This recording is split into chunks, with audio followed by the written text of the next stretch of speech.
Hello, everyone. I hope you're all having a wonderful Thursday. I'm Zaruk Windcaller, and I welcome you to the Forest of Memories as its guardian, its high remembrancer, and its arbiter. This is it. We're back with the Magpies. It's been a few weeks, but I'm happy to be back. As always, I will be joined by myself, Lavender, Nile, and later Ferrus. We have others, but they are not able to make it right now. Also, there is another member I could invite, but they don't have the mods we do. I'll have to get those to them. But yes, before we get started, remember, if you would like to know what I have planned, you can follow me on Twitter. If you want a link to that, just hit !social in the chat, and that will pop up for you. If you miss a stream and want to see what's happening, you can follow me. You can check it out here, of course. But if you can't do that, you can wait for it to be posted a week later on our YouTube channel. To see that, you just put in !YouTube in the chat. And finally, if you would like to join the Forest of Memories, our Discord, you can hit !Discord to get a link to that. And with that in mind and all that said, let's go. We've got some mechs to destroy. I return. Hippity hoppity, give us your property. Yeah, hippity hoppity, where the fuck is my property? We came here to do two things and two things only. Do a job and steal property. We've already done the job, so let's do this. Oh, right, I forgot I should probably open my fucking game up, huh? Yep. Hand over the salvage. You too, Lavender. Oh, there you are. Gotcha. Invite. There you are.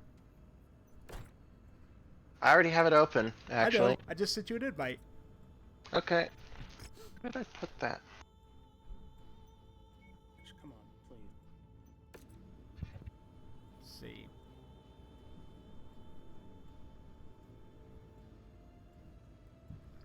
Oh, right. We have the, we've got the Mad Cat. We got the Mad Cat. Or not the Mad Cat. We have the, yeah, we do have the Mad Cat. So, that should be fun.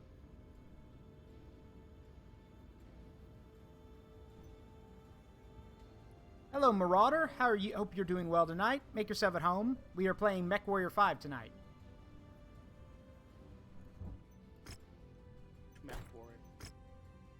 Mechwarrior. Well, this whole lance is full of schmucks. You know that. That's true. I mean, remember... schmuck? Yes. Yeah, remember, we have a modular doll, a cyborg, a kaiju, one of the last surviving members of the kaiju race, a time-bending, I'm gonna call her, what is she, Cyber Dragon? Or, what do I, like, Ferrus is a cyborg. I mean, honestly, at that point, she has, the title that she typically uses is Singularity Dragon, because Singularity refers to multiple different things that are all applicable to her, so right. I just call her that. Okay. Anyway, I think it's Nile's turn to drive the Mad Cat. So, because I've driven it, Lavender's driven it, so I think it's Nile's turn to drive the Mad Cat. Or do you not want to? It's not my thing. Okay. She's happy in her king crab. Yeah, that's true. I sound a lot better, don't I? Yes, you do. Much better. Water. There we go. Invite sent. Okay, so the game there. Oh, did you get the? Yes, I installed the mod. I got it. Okay, so now you're gonna see things. Now you're gonna see things get funny. Like actually funny, because when you realize that like you have all the space in the world now, you're not gonna know what to do with it. It's like getting a new apartment. Shut up. Well, that's the thing, because currently all the mechs on my screen are all fully, like, all have, yeah, some of the, like, I don't think anything's been affected. The only thing overweight is the Warhammer. I don't know why it's overweight. Oh, that might have been my fault, actually. Oh. Because I have the mod installed. Oh, right. I forgot. I'm a moron. Hold on. You didn't restart the game, did you? No, I didn't. I'm an idiot. I don't know why it has to do that. I agree. Let me do that real quick. I was mid-loading screen joining the game. So yeah, okay. I gotta restart it. Hold on. Yeah. That is super dumb. Why can't it just install the mod? Just nope. You gotta restart the whole game. what is this? Like mid 2000s? I actually don't know. When did this game come out? Good question. This game came out 2019. Really? Huh. Yeah. Huh. December 10th, 2019. Well, then there's no excuse for it. Oh my god. What? It is the first single-player Mechwarrior game since 2002. Yep. Jesus fuck. Yep. I know, right? God, Mechwarrior, what happened to you? People stopped caring. The problem was that nobody had an interest. Like, the problem is Mechwarrior is like, the way I see it is that Mechwarrior, because it started as a tabletop game, and the problem is when that's your starting point, getting into pop culture is a lot harder. But with the way things are now, honestly, if you made a Mechwarrior TV show on Netflix or something, I'd watch it. So, oh, Marauder says they're working on another one. There's supposed to be an announcement later this year. Good. See, the problem with that, though, is that it's like, I'm sorry, but Gundam is the biggest proponent of mech in general. You're never gonna get anywhere with that shit around. That's why I say Gundam is so fucking overrated and needs to take the back seat for a while, because Jesus Christ. Yeah, it didn't. It is so oversaturated, the mecha concept, that no one looks at shit like Mechwarrior anymore. Yeah, but and they probably never really will in a large degree. Yeah. But remind me, isn't like I saw it, some people talking about it earlier. Didn't Gundam like have a lot of controversy recently or something? Oh boy, did it! What happened? What happened? I'm confused. So, TLDR, lesbian main characters, one of them may or may not be a fucking war criminal now. Oh. I don't want to give spoilers. Sorry. Like, okay, so there's a lot of, like, emotional damage and emotional manipulation happening in that series. Emotional damage! Okay, so not to give too heavy spoilers, but it's okay, like, this it's is also, ridiculous. It's a flashback moment in between episodes 1 and 2. There was a 1.5 episode release about the main character who has the Gundam in this series. Wait, what? Where she was like, how old was she? She was barely a toddler. She was like... Wait, are you talking about the prologue? Yeah, the 1.5 episode. That was more like an episode 0, I thought. Well, no, it came after episode 1. It was meant to be like to give you context as to something. But the main character, when she was a toddler, like the whole thing was like in that universe, in that continuity, they used this system that essentially, like, when it comes to like Gundams, are like considered cursed because Gundams are basically the system they use quite literally kills a person because it requires a somewhat of a neural link of some kind that just fucks up the body. And if you don't have some specific, if you're not a new type, basically, you literally cannot pilot that machine without dying. And they call them dad, witches. to defend their people from a sudden attack from some federation that is committing war crimes, because fuck you. It wasn't even war crime. The best part is, if memory serves, those guys were literally just companies. No, yeah, well, yes, they were quite literally companies that are run by people with fucking dumb bullshit going on. Anyway, the whole thing is that the military-industrial complex. Well, no. Better finish. The whole thing is that her dad sacrifices himself to try and fight them off to get some time for evacuation.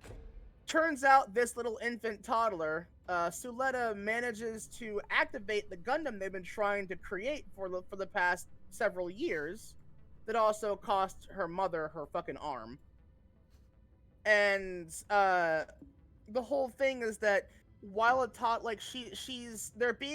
they're being attacked, she activates this Gundam that she's inside of with her mother, and her mother's watching her fucking toddler child commit fucking genocide. Like, unironically slaughtering other mechs because she doesn't know what's happening. She's a toddler, she sees sparklies and she's pointing at them, which causes the Gundam to fire everything it's got at these people and slaughter them. and that lets them escape. Ah. So the whole thing about this is that, again, just for the sake of context here, Suletta's like her whole character is like a total nervous wreck. She doesn't know what's happening half the time. Oh my god, she is. She's adorable, and the whole and she saves someone, or she thinks she saves someone who's out in space as she's going to this new academy, and turns out that in doing so, the girl gets pissed off. She is the daughter of the man who owns the academy and the company that's behind it. And yeah, Witch of Mercury is it's a mess. Let's just say that it's not a mess. It's beautifully well done. It's made by the guy who made the anime series Utena. Who, if you don't know who that is, let's just say that they do a lot of really good LGBT stuff, a lot. Well, I guess gay specifically, but like, oh boy, will this crush you in many different ways if you get attached to any of these characters. I see. Like, there's a lot of, let's just say that the post-credit scene in the final episode recently, you now understand that Suletta is probably the most easily malleable kind of person. That she is. I could tell that from just a previous episode. Let's just say this.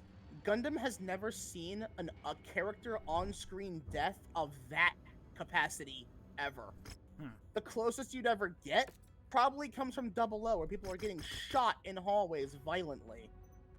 Let's just say this makes the massacre in Code Geass look tame by comparison, and this is only one person that dies in this. Alright, so let's see. Nile? So, before we do this... Yes? Did you check the Warhammer? I'm not using the Warhammer. Everything's fixed now, though. I have it all set up. Everything's under ton, it says. Okay. Yeah, everything's under tonnage. So if y'all want to go ahead and make some changes, go ahead. Go ahead and slap on us. Well, that's the thing. It's going to be under tonnage regardless, but that won't matter. Yeah. Fair enough. Yeah. Fair enough. Why do we have that battle master anyway? Because we don't have a fourth player. Anyway, I'm ready when you two are. Yeah, I'm just. Mind if I try the Oni out? That's for Nile to decide. That's her mech. Don't fuck it up, at least. Just don't fuck it up. It's my baby. That's Come on. why I was asking. Yeah. It's a shame. It's a shame you can't dual wield melee weapons. I know that. Honestly, the choice of an ERPPC, I was actually thinking of exactly that sort of thing. Possibly LRMs. Soften them up while you close the gap, and then slice their head off. I've strapped so many lasers to this Mad Cat. So... I mean, that sounds more like you have made it clan spec to me. Yeah, all I need to do is find another tier 3 jump jet, and then I can start hopping around the battlefield. There we go. Alright, I'm gonna start work on the king crab. Alright. There we go. I had some Wait. extra There we ammo go. to it. We're ready. I just realized that I'm actually not. Where's that cable? There it is. Yeah. All right. Oh yeah, you know what I added to my soundboard recently? Have any of you played Ultra Kill? Yes. No. Yes. Is that the best you've got? Yeah. I love. Yeah, Gianni is an amazing voice actor. I lost to this. You need more power. I need more. I need more power, Dante. Yeah. Trying to think of some of the meme things he said. Machine, turn back now. No, I don't think I will. Please hold. Picks up a phone. It didn't work. It didn't work! You call shooting a coin a martial art? Why don't you try it? Yeah, and he flips the coin and shoots it, and the bullet ricochets and hits himself in the chest. Fuck! The half-second delay between shooting himself, like the half-second to the second delay was the best.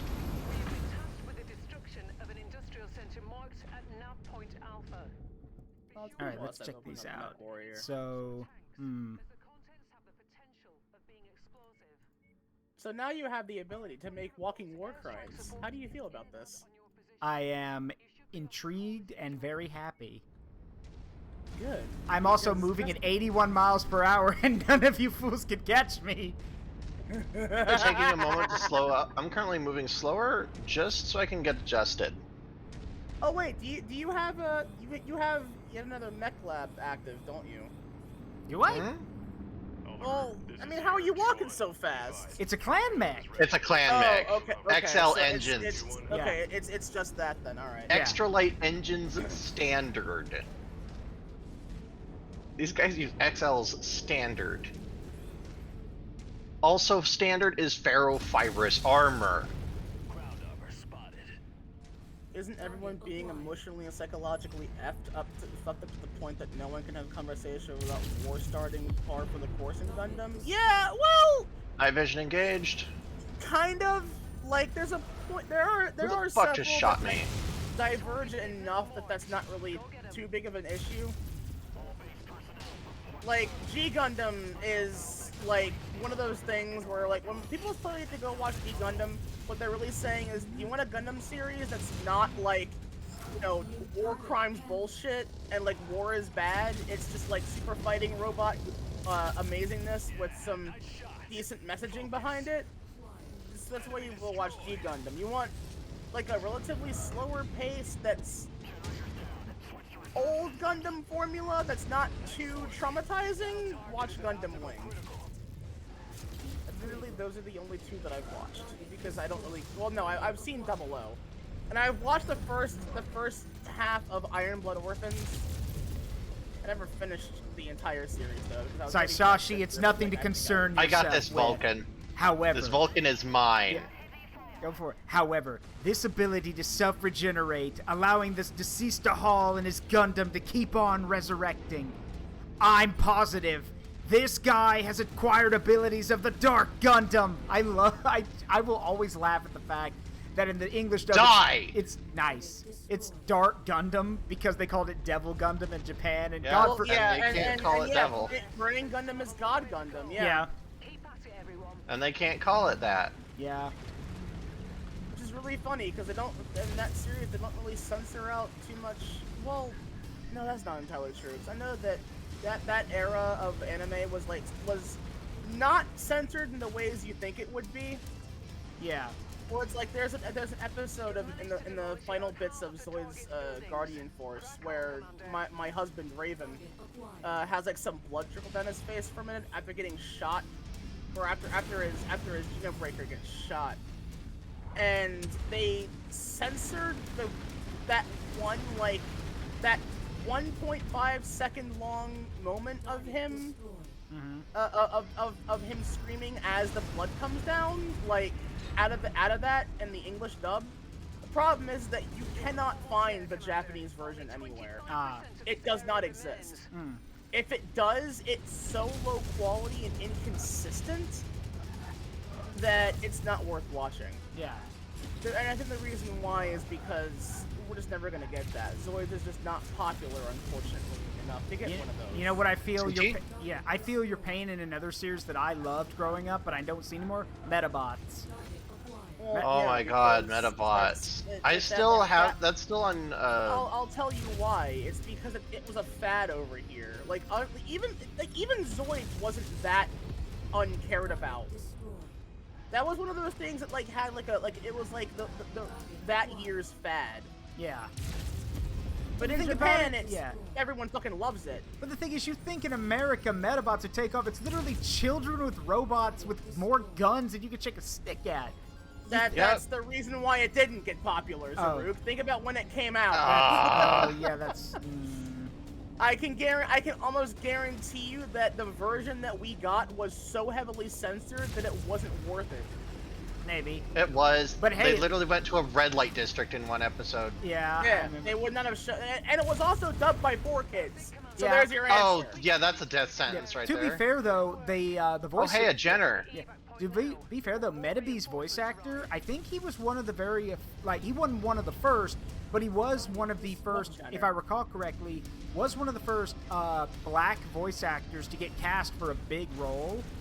Because Metabee's voice actor went on to do other stuff, and I personally think that it gave the show its own, it's really memorable, because Metabee is a really memorable character because of his voice. God damn, is he? Yeah.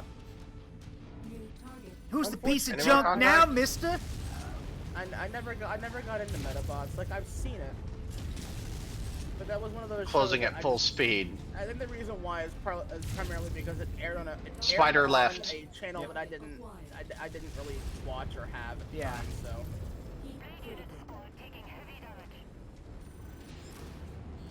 I have so much more ammo to throw around. I'm like fucking Nina Tauros up in this bitch. What the fuck is aiming? What is this? Unleash everything! Yeah, what is this aiming you speak of? I like when she gets her fucking replacement Zoid, her fucking gun sniper that can't even be called a gun sniper. Bit's just like, are you sure that's all? Maybe we should get you some nuclear missiles. Nah, you would have liked It had like 16 missile pods, 2 gigantic Gatling rifles on its back, and it's like the whole structure. She never used what the gun sniper was made for. It's actually funny now. A friend of mine who's a big mech enthusiast actually said one thing he wished is that, and I love that he said this, is he's like, I longed for a Zoid that was literally just a gun with a Zoid built around it. That's what the gun sniper is. Yeah. Yeah, that's the gun sniper. Yeah, but the thing is that he joked about it like, tell me if this joke sounds familiar. Because he made the joke, he goes, have the gun be made by the same people who make a washing machine. That one spins to make things clean, and that gun spins to make people and mechs disappear. Spins. Yeah. Badger reference. Yeah, Why would you want one that spins? No, when it can the vaporize gun. a planet? Because The gun. Bert. No, I know. Yeah. I know. But why would you want that when it can vaporize a planet? That's Vaporizing a tank is half-assed by comparison. Yeah. That one spins to make other Zoids honestly, disappear. If you want a Zoid that's actually built around a gun, then you get the Genosword. And the reason why I say that is because that's the entire point of the Zoid. It's the charged particle cannon is what makes that fucking thing dangerous. Well, that and its pilot. Because Raven's a badass, and I want him to put babies in me. Look, I'm just gonna say I may be a femme-leading pansexual, but Jesus Christ, Raven is one of my first actual anime crushes because goddamn he's so cool. He's like the perfect level of edgy, and I love him. And he has a happy end, so I'm proud of that. I'm happy for him. Like, Zoids actually has a relatively happy end in the first 2 series. Even though that, like, the one with Liger Zero didn't really have, like, war happening beyond, like, oh, here are some, like, people who are trying to become, like, low-level terrorists, but beyond that.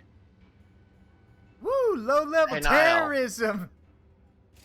Hey, Nile. Hmm? The amount of damage that I got was about 7,000 on the Haramoto. That's easy to fix. That's nothing. That is, those are them's baby numbers. I know. That's why I was bringing them up. What? Because it's nary a scratch. Question. Yes. Why did you not put maximum armor on the Hanamoto? I'm doing that. I didn't notice. I didn't actually adjust a single thing on it, is why. Well, congratulations.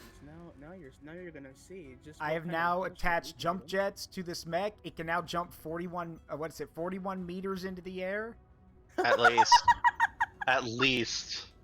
Amazing. That is a minimum. Zoids, okay, to answer Thomas, Zoids is unironically a very backseat mecha anime. Like, it got... I say that only because that series did well over here, but it also did not do as well in Japan, which is why it got dropped. And it's been kept alive necromancy style by Kotobukiya alone. And honestly, I found out recently a Zoids friend of mine came to me and said, "Hey, we're getting an HMM Koenig kit," and I'm like, "Yes!" A what? Koenig Wolf. It's one of my favorite Koenig Zoids, Wolf. and it's so cool, and I'm very excited because I've been wanting an HMM Koenig for years. Really kicking up, Commander. HMM is high-end master model, and those are Zoid kits put out by Kotobukiya, and they are on par with master grade Gundam kits. Has anyone played custom? I have 3. Have you played Custom Robo Arena? Yes, I have played Custom Robo Arena. I had the I still need to play had the original Custom Robo on GameCube. I miss it. I had that on GameCube too. I think I have a physical copy of that actually. Yeah, that game. Look, I've tried. That game is hard. Yeah, it is hard. It can be hard unless you literally just spam Gatling guns like I did. Well, see, that's the thing. There are bosses that say that will backslap your shit if you try that. Yeah. So don't rely on it. Yeah, but the funniest thing about that game is that the story goes fucking off the rails. It really does.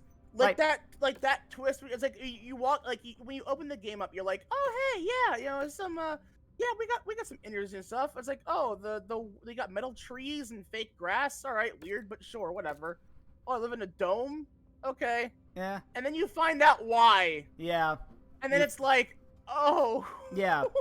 And also the fact that they basically spit on like the fact that they're like, because okay, like they ask you this so bluntly, they're like, tell me this: is the world round or flat? And me, being an intelligent young man, was like, the world's fucking round. And the game's like, oh yeah. And the game's like, no, the world's flat. I'm like, who the fuck are you talking to? No, yeah, it's great because like those are also the default answers the game expects from you. Yeah. Which makes your character canonically a himbo. Yeah, like, you are expected to say that the world is flat and that you live in a dome. And as for why, well, the world technically is flat because you're living in the dome. But why do you live in the dome? Nile, tell him why you live in the dome. Because a toy-sized robot completely eviscerated the planet. Yep. One action figure-sized robot fucked up the entire planet. Well, to be fair, by the time it was fully powered, it was the size of a human. But even then, yes, it fucked up the planet. Even then, yeah, one little robot fucked up the planet. Yeah. And his Nile? Oh, go ahead. Question about your Hatamoto. Yeah. What are your thoughts on an LBX autocannon? I mean, I prefer having the Gauss on there because I like the accuracy of them. Anyway, I can always swap them back. That's fine, but... Yep. Ready up, Lavender. Right. But yes, this Robo was capable of... How'd they say it? Was it like it had adaptability, or was it like this constantly growing threat? I don't remember. If I recall correctly, it was constantly evolving itself with new parts and shit. Yeah, and constantly evolving, and literally was equipped, like, it started out as just this ultimate, robo for battling. Then they equipped it with illegal parts that were actually capable of hurting people. And no, if I recall correctly, the actual backstory for Rahu was that it was an actual evil spirit that inhabited the toy's child. Yep. And then when it realized what it could do with that toy, it began evolving itself rapidly until it was able to completely eviscerate the planet. Yep. And they had to seal it away and they created the custom robo out of these similar children's toys specifically to ensure that it could be sealed away, and they maintain using custom robos so that if it ever came back, we'd be ready this time. Yeah, and in the first introduction of Rahu, like in its first ever form, what is it seen doing? Oh, it's seen like raiding a bar and shooting people with one of its guns, like left and right. It's literally killing people. So like it literally just hovers over a table and you can hear that bam bam bam bam bam bam as it's like shooting people. Like, it is, like, looking back, it's absolutely terrifying. Oh yeah, like the art style of the game, like for the characters, makes that out to be like not closing as on that Centurion now. Yep. And I think I still love Empath Miku. Yeah. And what was Miku's the best girl? Yeah. What was the name of your best friend who was like the guy who was like black and had blonde hair? Oh, I have no idea. I think his name began with an M though. I don't remember. Mikey. Was it Mikey? I think it was Mikey. And he's an utter goofball, but he comes through when it counts. Yeah, he's a dumbass, but he's a lovable dumbass. Yeah. There's also, I also remember when like he gets someone's phone number, he like calls her up for a date and she says no, and like the entire time you're walking around on the world map, he's sulking the entire time. Yeah, I remember that. Yeah.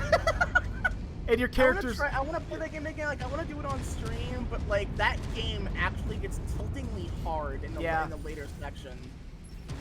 Rahu is not a joke. Like Rahu fucking hurts. Yep.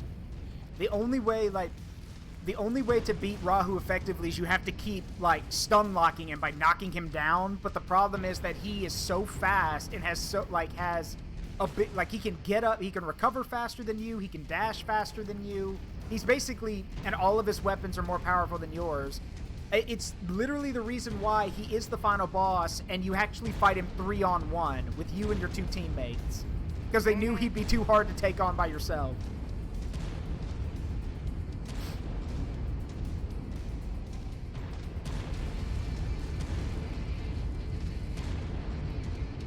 But no, yeah, like if you want like a easy to follow along mecha series, you can. I honestly say go watch Zoids. Mm-hmm. The original, the first one. Like, look, I like Liger Zero, okay, but Jesus Christ, that series is fucking overrated because it's the only one anyone ever fucking remembers, and it makes me sad. Eyes high. Yeah, I see him.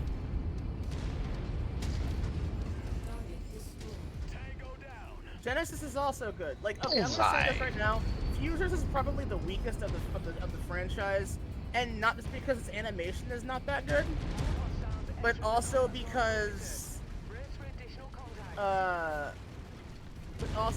like its story is, it didn't know what it wanted to be in a way. Like it's what it comes off as. Like it starts off a lot like New Century Zero, which is the one with Liger Zero, but also this one also uses Liger Zero as its main thing because they couldn't think of anything better. Yeah. And a lot of the characters are kind of meh, save for a couple. Engaging the Phoenix like, Hawk. It's a little dumb, but Genesis is really good. And like while there are like some like animation errors here and there, or like some awkwardly drawn frames here and there, like Genesis' story is really fucking good, and also has the best Liger Zoid ever. Do you want a giant, cool, katana-wielding Liger that has 2 magical girl transformations? What? Yeah! The Muna Semi-Liger has a system called the E-Vault system. And upon... they were like, okay, so how do we take the whole Liger Zero custom armor change system and, like, make that more interesting? Make it temporary mega evolution / magical girl transformation. And I'm like, fuck yeah. Yes. So I've got a question for everyone here, and I probably know what the reaction's going to be, but it is to fight. Does anyone remember Duel Masters and its really shitty dub? God. I remember Duel Masters only because I remember that someone got me an old Game Boy Advance game thinking that it was Yu-Gi-Oh! Yeah, but hey, that game was good. They got grandma. Come on. Yeah, but that game's good though. But yes, so for those who don't know, I don't remember it at all. Yeah, Duel Masters was literally an attempt to bring Magic the Gathering, the card game, to Japan because, well, they liked Yu-Gi-Oh! So they're like, okay. That's why I didn't like it. Yeah, they were like, what if we combined Magic the Gathering with Yu-Gi-Oh! And that's literally what Duel Masters is. And the meanwhile, yeah. looks over at Shadowverse. That did it better. Yeah. They tried it again with Shadowverse and it did it better. Mm-hmm. Because that then gave us Grand Blue Fantasy. Mm-hmm. But the thing about Duel Masters is that the funny thing is that, so here's the problem with Duel Masters. The dub is it's not even so bad. Okay, it is so bad it's funny, but it's more bad. Because like it is clear, I wouldn't say it's Ghost Stories level bad. Like nothing will ever be as bad as that. But it is. Ghost Stories is also bad on purpose. That was a parody. It was Kung Pao the anime. Yeah. Yeah. I'll take a pound of nuts. That's a lot of nuts. That's a lot of nuts. What's funny is I used that gif earlier. Nuts, baby. You want fries with that? I swear. He just left with nuts. Everything about that scene is so wrong. The fake hand that comes up that's like photoshopped in. Yeah. The fact that he doesn't dial the phone. Yeah. There's a flip phone. Mm-hmm. It's like. Have you? Oh, Taco Bell. Yeah, the Taco Bell too. Product placement with Taco Bell. Enchilito. But there's also like, so here's an example. In Duel Masters, one of the things they mention is that in an episode where they're talking about a flashback, Shobu, the main character, is talking to his grandfather, and he goes like, "That's quite a story." He goes, "So I guess we're up to speed. I guess you could tell me what's been going on recently." Actually, I would, but the episode's about to end, and there's no time left. What? Yeah, he openly says that, and his grandfather's like, "Oh, dang it!" And then the episode ends. Like it straight up ends. It just straight up ends. Hold on, this is a Warzone contract. We can stay here and bust up these people and make money. Jenner, easy money. Trying to think of another one that's really dumb. There's a scene where like, one of the characters is like has just gotten done with a duel with this other with this young girl who's been brainwashed, and he goes like, "I know that's her." He goes like, "I can't even possibly imagine what's going through her head right now." And then they do an internal monologue where what she's thinking is she's literally singing the theme song to the anime. Like the whole thing. Okay, to be fair, Yu-Gi-Oh! GX also did that. No, it was 5Ds. I'm sorry, it was 5Ds that did that. Yeah. Someone in the anime, like at some point in the dub, is humming the theme song to the opening. Yeah. Which, by the way, 5D's 4Kids opening is a fucking slap. Yeah, I'm gonna say that right now. Good. It's really good. Hyperdrive. It's really. Hyperdrive. Hyperdrive is amazing. The master of Foster, Yeah. Jack Atlas. I love it because my why is friends Jack? hate it when I do that. Why is he such an asshole? Well, because Never... because he was what did I call him? he was a satellite. He was literally No, hold on. I had a post on Tumblr ages ago that still gets rounds occasionally, where it was I had Seto Kaiba, Jack Atlas is just the Diet Kaiba, Yeah. who was Zane from GX. Yeah. I think fake Kaiba was Chaz. Jack. Oh no, I was gonna say Chaz. No, Jack Atlas. Chaz is not even close to trying Jack to be a Kaiba. Atlas is the final. Jack Atlas is the final foppish evolution of Kaiba. Like no, there were like 3 others in the After series that I never cared about because fuck them. Like Zexel is shit. yeah. Yeah, it is. It is. Brains does not existence. Like I stopped watching Yu-Gi-Oh! Like after 5Ds. I remember actually finished 5Ds because when I watched it, it was still being dubbed, so it wasn't done yet. Yeah. But like that series also got gutted really hard. Yeah. Which is not 4Kids' fault. Yeah. It got gutted because apparently Carly's voice actress in the Japanese Died. version, like, no, she didn't die. She was part of a cult. Oh. She what? So apparently, originally Jack Atlas and Carly were meant to be a couple. Yep. But Carly was going to be more integral to the plot. But the problem was that apparently, because the series had like a very anti-cult kind of thing going for it. Yeah. So when Carly's VA was caught as being part of a cult, the studio was like, I need a few minutes. Shit, we gotta drop her. Fuck. That's why you see less and less of her almost immediately. Yep. I need a few minutes. And then worse still was that like Aki's entire plot line was also like apparently too dark after a point. But like generally speaking, no, yeah, like Aki's one of Aki's nemesis in the series was the model. I forget what her fucking name was, but she had the reptilian deck. Yeah. Which was a cool deck, and she used the big reptile Earthbound Immortal. Dino DNA. And the problem was that that character's brother was inducted into the same psycho cult, like psycho as in like psychokinesis and that shit, whatever. The same thing that Aki had. Yeah. The same cult, like a different cult, but the cult regardless. That Aki was brought into, and he was killed in that cult just because of like overly done stress test of whether he was worthy or not. Yeah, I remember that. Like, did he have the power that he thought he did? The Yep. answer was actually no, and he died in the process of testing it all out. And she, you know, being a model, you know, I think tried to get into the modeling business to get acclaim so that she could attempt to learn more shit about that. Yeah. And the thing is that the other big thing is that the Earthbound Immortal, the people that were involved with the Earthbound Immortals, well, they're all dead. Yep. Like, they literally die. Yep. Harley literally dies on screen. She gets caught in an explosion that knocks her off a skyscraper. Yep. And she dies. Yep. Midway down.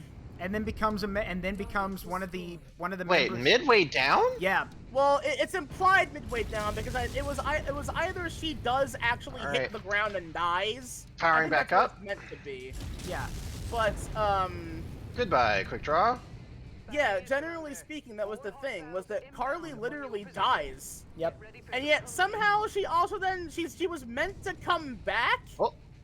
Which also made it more interesting, but like no, yeah, generally everyone that was involved in the Earthbound Immortals dies. Like literally, the anime more or less opens up with the idea that what's his name? Oh god, what's his name? Charger. We see it. He's mine. What is his fucking name? Callan. Yeah. He is killed in prison. Yep. He straight up is murdered by the guards in a prison. Yep. Hey, I said the Charger was mine. You also had two other people on you that It were was also, it were was ruining also you. in front of my Fair enough. that are like ripe and primed to firing. So Yeah. I mean, heat critical. I'm probably gonna. The point is that 5Ds is like 5Ds has some really like good, Overheat. yeah, has some good characters and some really funny moments. I think one that sticks with me is where Crow and Jack Crow mentions, he goes like, I'd check it out myself, but I'm too busy making deliveries right now. And Jack's response is to mention, he goes like, you still drive for that fast food place, right? I tried that chicken sandwich. I don't think it's as spicy as they say it could be. And they literally start arguing about chicken, about chicken sandwiches. That's the thing, is that like, the funny thing is that like the Kaiba characters in Yu-Gi-Oh! Tend to go through a weird level of revision with 4Kids for some reason. Yeah. Because Kaiba's not an asshole. No. He's egotistical, yes, but he's not an asshole in the original version of the anime. Yeah. But with 4Kids thought if he's the rival, he's got to be kind of an asshole. Yeah. But it's fine because he's the best kind of asshole who, again, is justified in being a stuck-up asshole. I'm Seto freaking Kaiba, except no substitutes. Like, quite literally, Seto Kaiba has probably the best, like, character growth of any character I've ever seen. He's literally an orphan. Yep. Who is a child prodigy at games, beats a warmongering weapons developer at chess, who, by the way, was the top chess player in the country. He beats him and says, okay, now adopt us both. And then the man says, he hates this child immediately, says, alright, fine, fuck you, I'll adopt you, but you're an asshole, kid. I'll teach you about business. Steals his company from him. Yep. Demolishes it entirely out of the weapons business and makes it for games. Yep. I'm like, nah, Seto Kaiba is, like, he deserves this ego. Yeah. You're a third-rate duelist with a fourth-rate deck. Fun fact, he never says that in the anime. I know. He never once says that line, but he says it in Duel Links. Yep. That picture you see. I think we're about ready to extract now. I just lost an arm. Okay. Yeah. Thankfully not the katana. Yeah, let's go. It better not be that katana. Zaruk got No, that the shit at katana's max fine. rank from me. Yeah. The katana's fine, yet you lost the arm. Yeah. But yes, and like I Kaiba. dropped my sword. Yeah, I also love Kaiba's like. I remember when they actually, for those who don't know, whenever they have the annual Yu-Gi-Oh gathering, where like all the Yu-Gi-Oh players get together, the voice actors from the anime will sometimes show up, and they'll do. Oh no, yeah. Yeah. They love their role. They love yes. that shit. And They're like the Metal Gear cast. They love it. Yeah, and Eric Stewart, who voices... Yeah, it's Eric Stewart who voices Kaiba. Actually, one point, met with Wayne Grayson, who plays Joey, and he goes like, this... Yeah, he goes like, this gathering is for professional duelists, Wheeler. I'm surprised they even let you through the door. Like, he just... It's like, and again, that was off script. Like, Wayne Grayson looks at him, like, looks at the script, and looks at Eric Stewart, and back at the script, it has this look of, what the fuck, man? Like, like, it's completely off script. Which is also totally in character for Joey. Yeah. He never sees that shit coming. Yeah. It's also funny. I love it. It's also funny because right when Yu-Gi-Oh! Bridge got started, Little Karibo actually met Wayne Grayson at a Yu-Gi-Oh! Convention, and they started talking to each other as Joey. And I love their exchange because you sound a little you sound a little familiar to me. Oh, hold on there. You know, a lot of people think we're from Brooklyn, but we're actually from Japan. Maybe in the 4Kids world, but in the maybe in the Abridged world, but in the 4Kids world, Brooklyn Rage. And he goes, well, it's nice to know that Joey is loved in various areas. Wait a minute, and Wayne Grayson snatches the mic. Like, Wayne Grayson snatches the mic from him and goes, "That's what she said," in Joey's voice. Like, he just snatches the mic from his hands. Yeah, Wayne Grayson. My boy Joey. And it's so funny. I don't know which I don't know if it's Duel Links or another thing, but Joey, like, Wayne Grayson actually says as Joey, he goes, you don't want to mess with me unless you want to see some Joey Wheeler Rage. And he says it like Brooklyn Rage, but he can't say Brooklyn, so he says Joey Wheeler Rage. I'm pretty sure that may be Duel Links. I think I've heard that. Yeah. There's also, like, it's also funny to hear a lot of the voice actors, like Wayne Grayson loves doing, like, Brooklyn Rage. He's even gone on one thing going, yeah? It is Joey's, Joey's voice. There's Tristan's voice actor who's been caught on camera saying, "My voice gives me super strength," quoting the Abridged series. Okay, well, wait a minute. My question is, which voice actor, though? Because people forget this. Tristan's original dub voice actor actually sounded like he does in the parody, which is why they made him sound like that in the parody. It's the one who was there most of the time. Okay, like, so it was the one that they changed to that also voices Yusei, by the way. Yep. And of course, there's Seth. No, not Seth Green. The guy who plays Yami and Yugi. What is it? That's Dan Green. Dan Green. Yeah, Dan Green, who's gone on as the Pharaoh, going, Yu-Gi-Ohs. Apparently, they're Yugi-licious. Or as Yugi going, this convention is super special, awesome.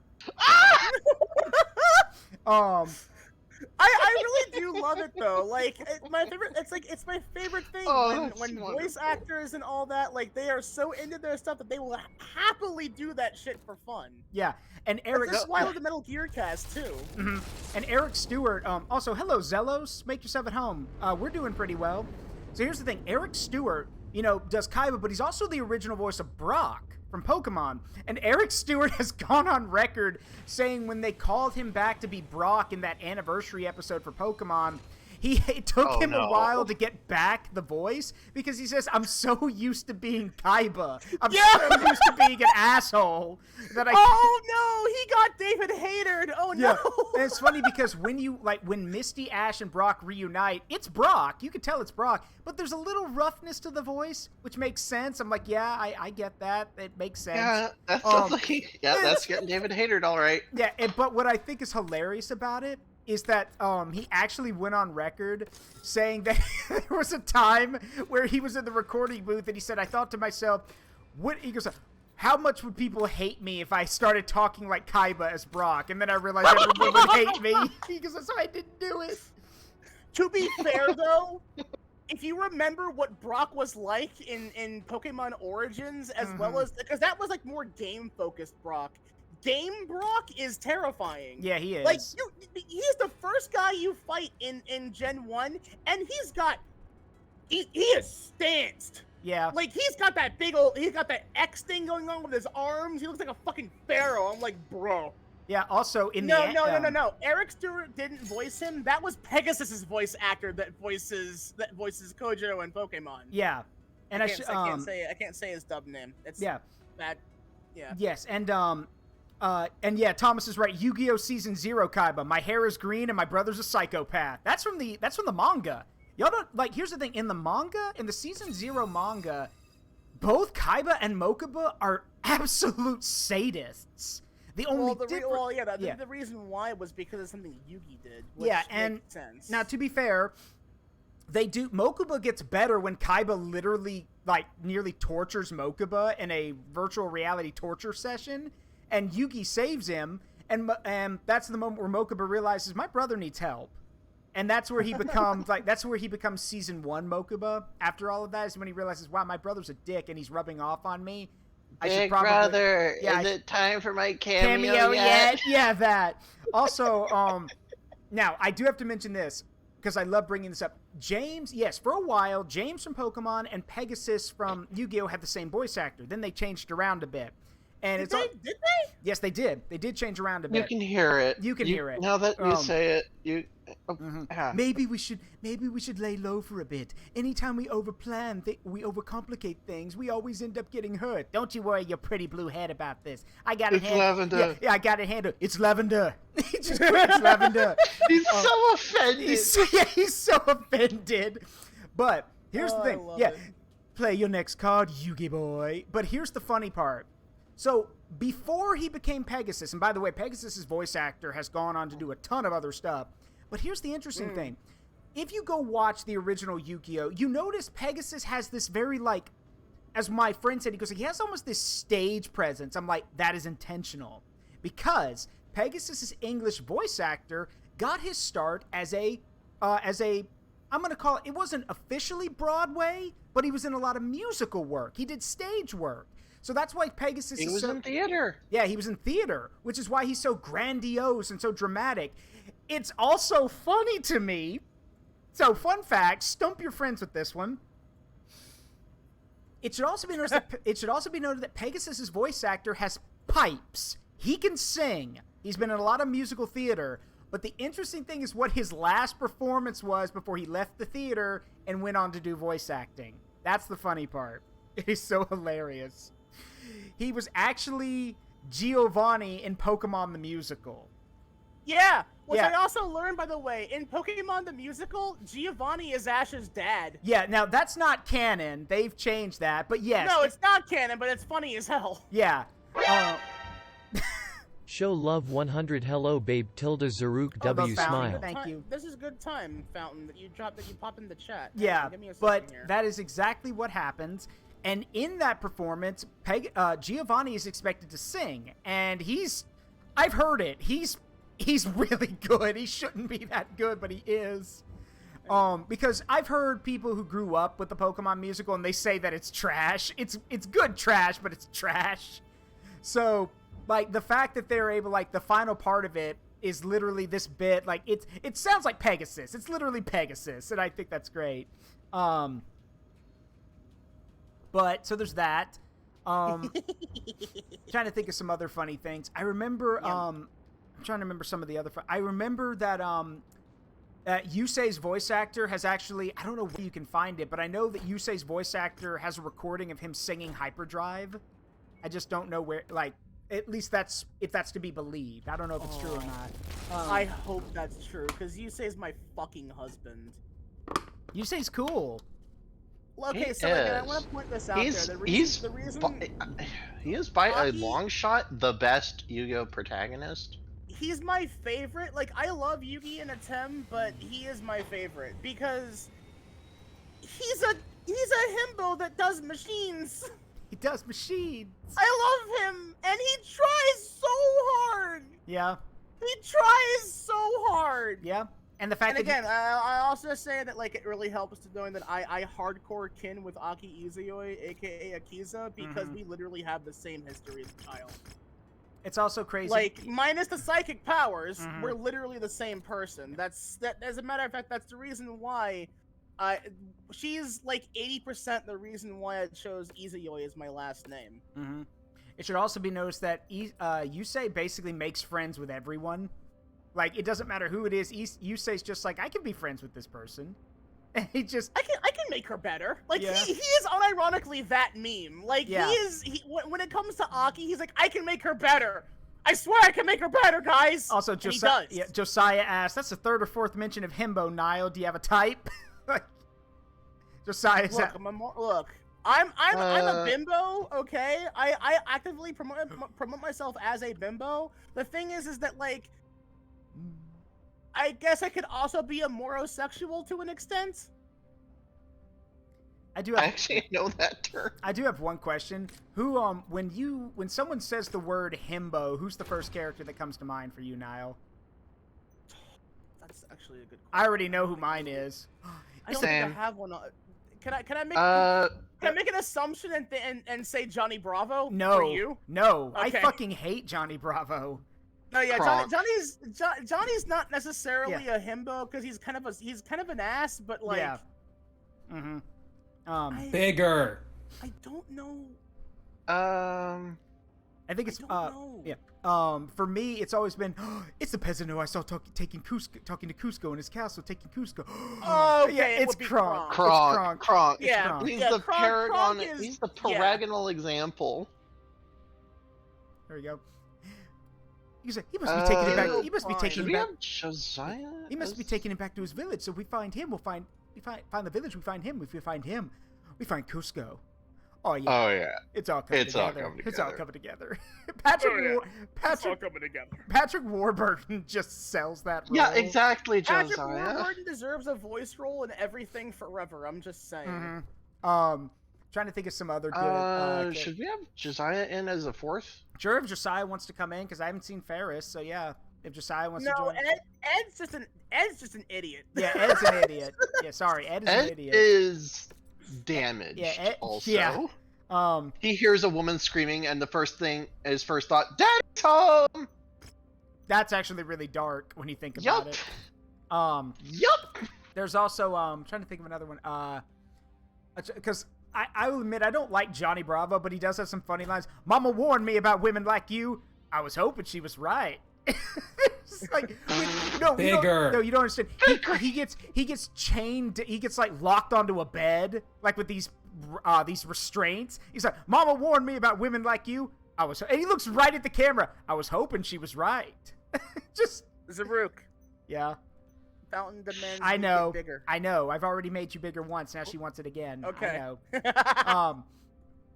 More. Yeah. More. Just also, can we? Speaking of that, can we? Let's just all agree here. Can we give Adam Driver a break? Can we lay off of him, please? He unironically made those movies as popular as they were. Yes. Like I like. Oh my God, why am I blanking on their names? John Boyega and Daisy Ridley. What's the other man's name? No, the other guy. Like Daisy's performance in those movies were not very good in my eye. I know who you're talking. You mean Pose actor? Yeah, Pose voice. Okay. Pose actor. 1,000 years, I'm free. It's time to conquer the inner sphere. I know say that. It's a Timberwolf. I know who you're talking about. But no, I don't remember his name, but I do know who you're talking about, Nile. Like it's the thing is Adam Driver. Like a lot of people, like I've seen Adam in other stuff. Adam Driver is a good actor. He is a good actor. To his credit, a lot of the roles he's been given allow him, like, because a lot of people don't know, Adam Driver was a Marine. A lot of people don't know that. He was a Marine. And he basically, like, because of that, he's a very, like, he's even said that he's a very quiet individual who doesn't like talking very much, which I understand that. So it's why giving him very subdued roles is usually better. It's also why, like, it's always really funny to go back and watch, like, Kylo have a temper tantrum. No. It's just like you watch him tear stuff up. Like, because I'm like, that's just Adam having fun at that point. That's not him acting. That's just him fucking around. I still love that scene because the two stormtroopers. Yeah, the two stormtroopers like, nope. You know what? Let's not. Yeah, let's just nope. How about we don't? Brief point of order. Sorry to interrupt. Yeah. What new mods have been added that I need to clearly add? Lavender, can you send it to Josiah, please? I've heard. Yeah, it is the lighter weapons mod. Do you want to commit war crimes, Josiah? Faster projectiles, lighter weapons. Did I not say it's time to conquer the inner sphere? Yeah, because I do it for the lighter weapons thing. That the faster projectiles, I don't really care about that much, but.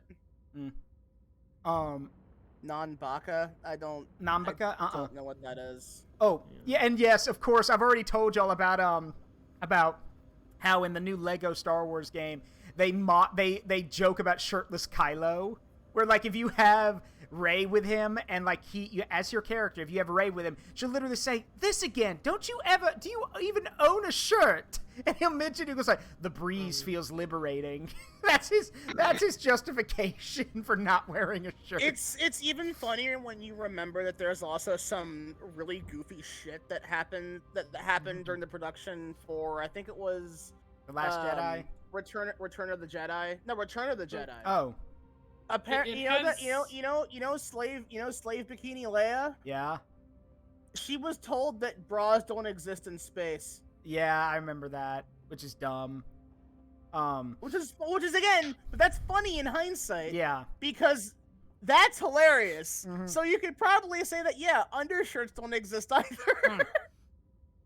No, okay. While Josiah's getting the mod installed, you guys want to hear something really funny? This comes straight. Go ahead. I'm sorry to interrupt again, but last time I played, there were only 2 mods. what else is new? Nothing else. It's been a while, so there's only 3 mods y'all are running. Oh, you also need the Timberwolf mod. Ah. Yeah, because otherwise you won't see the mech. Pretty sure I gave that to y'all. Well, it has been a while. I'm kind of in auxiliary / if you guys have an opening, so I don't know. I need to Yeah. Kind of wish you hold on. Lavender, would you be so kind as to shoot me links to things? Give me a moment. But the funniest thing to me is that when they did The Empire Strikes Back, and this comes from Mark Hamill himself, only Mark Hamill knew about the Darth Vader saying, "I am your father" line. Nobody else knew about that, period. Nobody knew. So when that scene came, Mark Hamill said that after that shoot, Harrison Ford looked him dead in the eye and said, "Hey kid, you didn't fucking tell me that was in the script." he was so offended. He's like, "You didn't fucking tell me that." So it's also funny because like Mark Hamill's also gone on record saying that Harrison loved playing Han Solo, but the problem was that afterwards he wanted to go do other stuff, but everyone always remembers him as Han Solo, which, I feel Indiana bad for Jones. But I mean, they're also making another Indiana Jones that's coming out this year, and my question is how why the fuck are you having time travel? Yeah, but that's my question. My other question was, how much are you fucking paying this man for him to come back? Large amounts, not and enough. Yet not enough. Yeah. Also, at the same time, I'm just gonna say this right now. I swear to fucking Christ, if they do anything that shit talks the last Indiana Jones movie, I'm gonna be mad and not watch it. Because I actually like Kingdom of the Crystal Skull, and I think it gets a bad rap for no good reason. It does. It's a good movie. I like it. I'm gonna say this: it's a better fucking Indiana Jones movie than goddamn Temple of Doom. Well, that's not saying much. Yeah. No, it's not. It's a pretty low bar to set, but it's still there. Yeah. Why make fun of the one with aliens when you can make fun of the one with the most obnoxious character and the biggest race depiction of Indians in media for a while? Yeah. I mean, on the other hand, Temple of Doom also gave a Short Round who was kick-ass. Short Round's great. Yeah. By the way, Short Round's character, or his actor, who also played Data in The Goonies, he's in that movie Everything Everywhere All at Once. Yeah. And I'm like, I'm glad that he's still doing things. I'm proud of him. Yeah. My response is like, Crystal Skull would have been a lot better if they had gotten somebody to basically be. Oh wait. It says disconnected. Yeah, Josiah had to disconnect to get the mods installed, so let's go ahead and go. Right. I've got the mods, but now it's being a prat. You have to go to mods, turn them on, and then restart. To turn them on in the menu. Yep. Already did that. I've got no tonnage limit, Omni slots, Timberwolf, and the faster projectiles. Anything? That's it. Nope, that's it. Yep, that's it. That's it. Let me try and join on here. If this thing will cooperate. Wait. I'm trying to think of Fuck. Chief, it's saying the game is full. Hang on, let me put myself online. Oh, I got it. Hold on, I got you. Here, there you go. There's also trying to think of some other because here's the thing: every movie or series of movies has the ones that everyone doesn't look well upon. Yeah, Temple of Doom, not great. It's probably the weakest of the 4.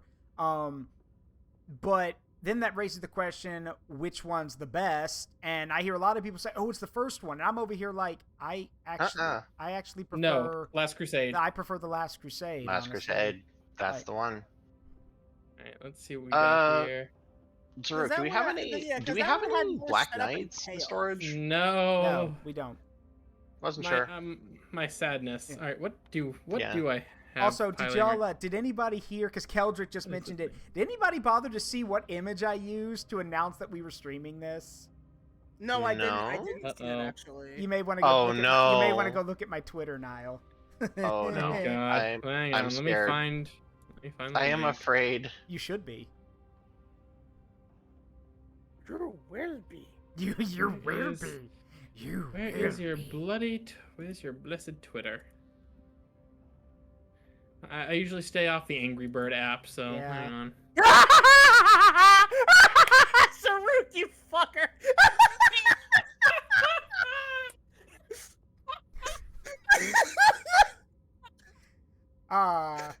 You're never gonna let Lavender live that one down, are you? No, never. I'm dying. Excuse me. No. Oh, no.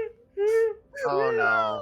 That's amazing. And in case people are wondering what I'm in case people are wondering, Zaruk, why is everyone laughing? What's so funny? Allow me to show you the image in question.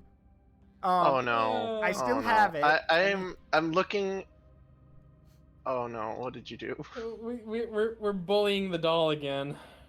Here's the image in question. The doll's so bullyable, though. Yes. That is the image.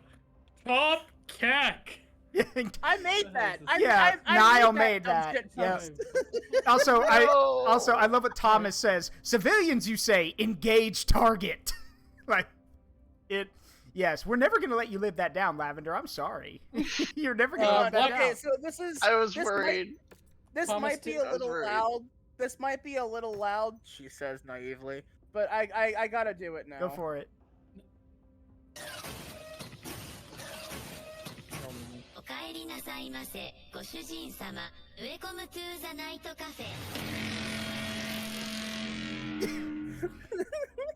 I love that sound effect. I think this calls for a little I love thick, chunky mecha noises. A history lesson. Wait, do you want a history lesson on war crimes, or do you want me to explain why that picture exists? Tell us the making behind the meme. Okay. Short version. Don't trust Lavender with the artillery strike. It was an airstrike, not an artillery strike. So point still stands. Indirect fire weapons. Yeah, friendly fire ain't. So yeah. Anyway, Lavender and Josiah, ready up. I will explain. So basically, we were assigned to protect a target from the enemy. On our way in, we were doing it was a multiple part mission. We'd already done a demolition mission, and now we were being called in to do a fence mission. Lavender apparently didn't notice the objective or the big blue shield over it, which is telling us to protect it. And they called in an airstrike on it, wiping out 80% of the target's health. Okay, two points. Mm-hmm. One, I think it was just over 50% or just under 50%. Maybe. Two, we were all engaged in a big conversation, so we were all kind of on autopilot. Yep. So Lavender, in their defense, to be fair, would not have had the mental process to realize that we did swap missions. Because for a minute, I didn't notice that as well, and I almost fired on a couple of those buildings. Yep. Also, to be especially fair, I'm pretty sure Lavender saw a Cretan in there. Yeah, probably. Well, yeah, probably. That's our story. We're sticking to it. Yep. Anyway, ready up, Lavender. But yes, it was an accident. We are not blaming them for it. Like, anyone could have made the same mistake. So, but we are also hedging it by saying, well, there were Caretans in there, so it's all fair. It's all fine. In the mission, in the It's after fine. They were mission, probably Capellans. Caretans and Capellans in there. In the after mission, it's just like, yes. That was like Lavender. that when we got here. We got here late. Definitely. Magpie Lavender, we have a question. We have reports saying that you committed a war crime by using airstrikes on a civilian population you were supposed to protect. In my defense, Your Honor, there was a Capellan spy in there, and I had to make sure they died. No, fair enough. Yeah, it's also funny because you said in my defense, Your Honor, and somebody activated the blood for the blood god sound effect. Someone clicked In that. my defense. In my defense, blood for the blood All right. god, skulls for the skull throat. Quick moment. Everybody, eyes to the sky. What? Here comes the artillery. No? Oh yeah, we're on the moon. I'm on the moon. Yeah. On the moon. Why is my On the moon. bloody? I'm gonna make it haunted. And you're in my defense, Your Honor. Blood for the blood god. I mean, no, you're not wrong. Whoa. Targets. Oh, charger. Oh, Another yeah. charger? Oh, for pity's That's sake. it, mine. That shit is mine. Well, this will be interesting. I already Apparently blew off one of its arms. Apparently, some update to Mechwarrior 5 stripped my joystick bindings, so this will be interesting. Ah, you can fix Okay. it. Damn it. Yeah. I'd like to pretend to be useful for a little bit at least. You're always There useful. we go. Charger dead. Damn it. My binds are. Hey, did I hear sea bills? Yeah, I heard sea bills. That shit is mine. That shit's mine. It lost my friggin'. What the hell?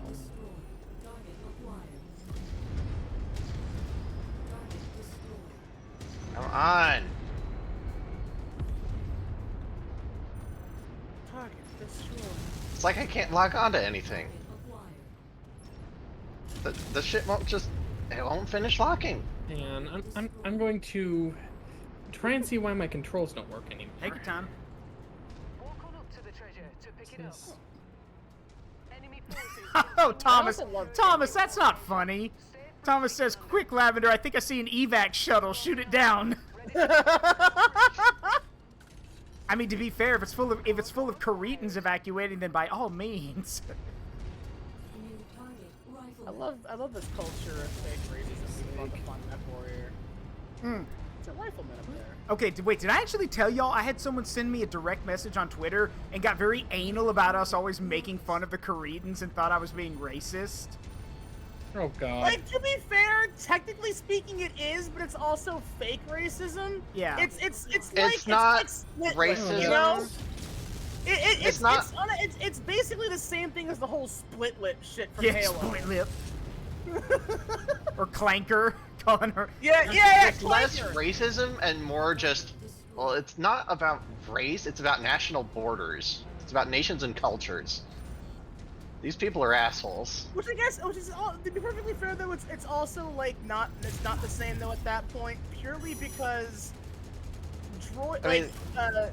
they're not okay. So this is also gonna sound fucked up considering one of my partners, like, her whole thing is robot, and I even also have like an android character, so it's like they're not human. Like, straight up, that was also one of the reasons why Dead Space 3 altered one of its enemy designs from Dead Space 2. You know, the children? Yeah. Like, people apparently got pretty anal about that, and they made them alien leftovers instead. Huh. Alright, And that that fixed was it. just fine, because they're not human, so it's fine to be racist Yeah. towards them. Are those Where it's jackals? like, Yeah. Are those but jackals? that's No, also those are the skirmishers. definition of why people are racist. Yeah. So it's like, it doesn't really make sense. Are those more jackals? No, those are skirmishers. Those are like jackals, but racist. I'm pretty racist. Well, I finally got my blessed controls working again. That More was weird. chargers. More chargers. Okay. Yeah. Are we fighting Caretans? Yes, we are. Well, Good. checks out. Checks out. Hi, Charger. Checks. The map checks out. Excuse me. Hello, SRM-20 carrier. I've already. Goodbye, SRM-20 character. I'll happily use it again. And dead. Next. That's my attitude too. Okay. Next. Yeah. Have y'all okay, I have a question for y'all because I think this is funny. Has anyone seen because y'all saying that, has anyone seen the guy who makes like all the funny videos of him like reloading various appliances and stuff? Which one? Yes. Okay. Schrodinger? Yes. Yeah. Have you seen the one about the caulk gun? Like, have you seen that God. one? Okay, Nice so cock. oh yeah, not he actually uses that nice cock. Oh, okay. Nice cock. Okay, Yeah. so to explain real quick, for those who no, caulk gun. It's the stuff you use to like fill it, like put on walls so things will hold and you fill holes in them. Yeah, Basically. caulk. Yeah, cock. You use it to fill holes, right?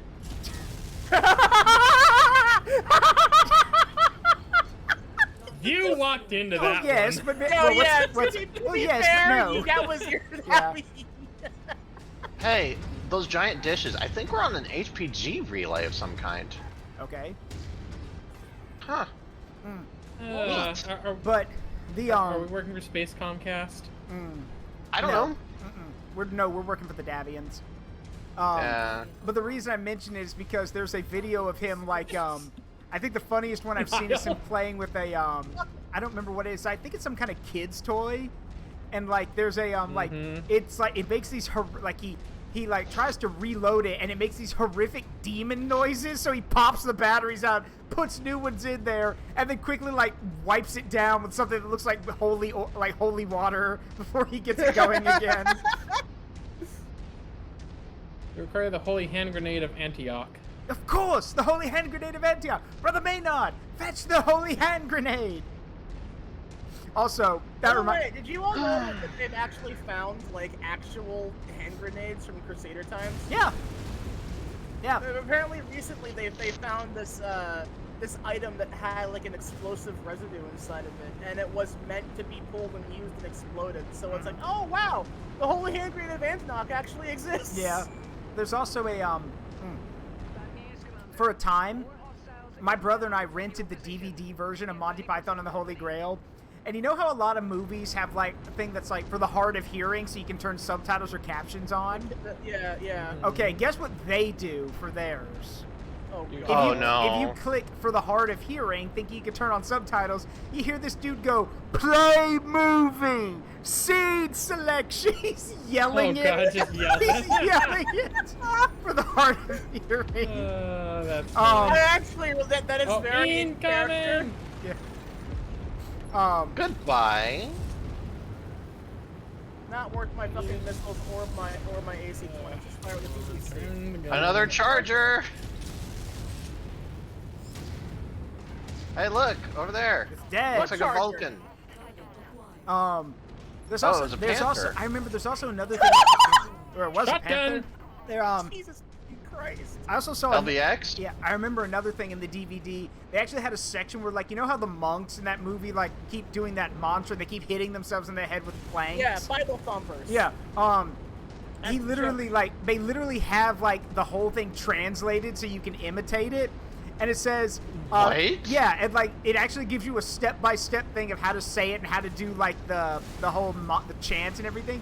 And at one The point, mantra? Yeah, one point, one guy's like, he goes, "Does your head hurt? Then you're not hitting yourself hard enough. You should be spilling blood from your forehead with how hard you're hitting yourself. Harder, damn you!" And then you hear another guy come into the recording booth. "The fuck are you doing?" They have to, like, drag him out of the recording booth.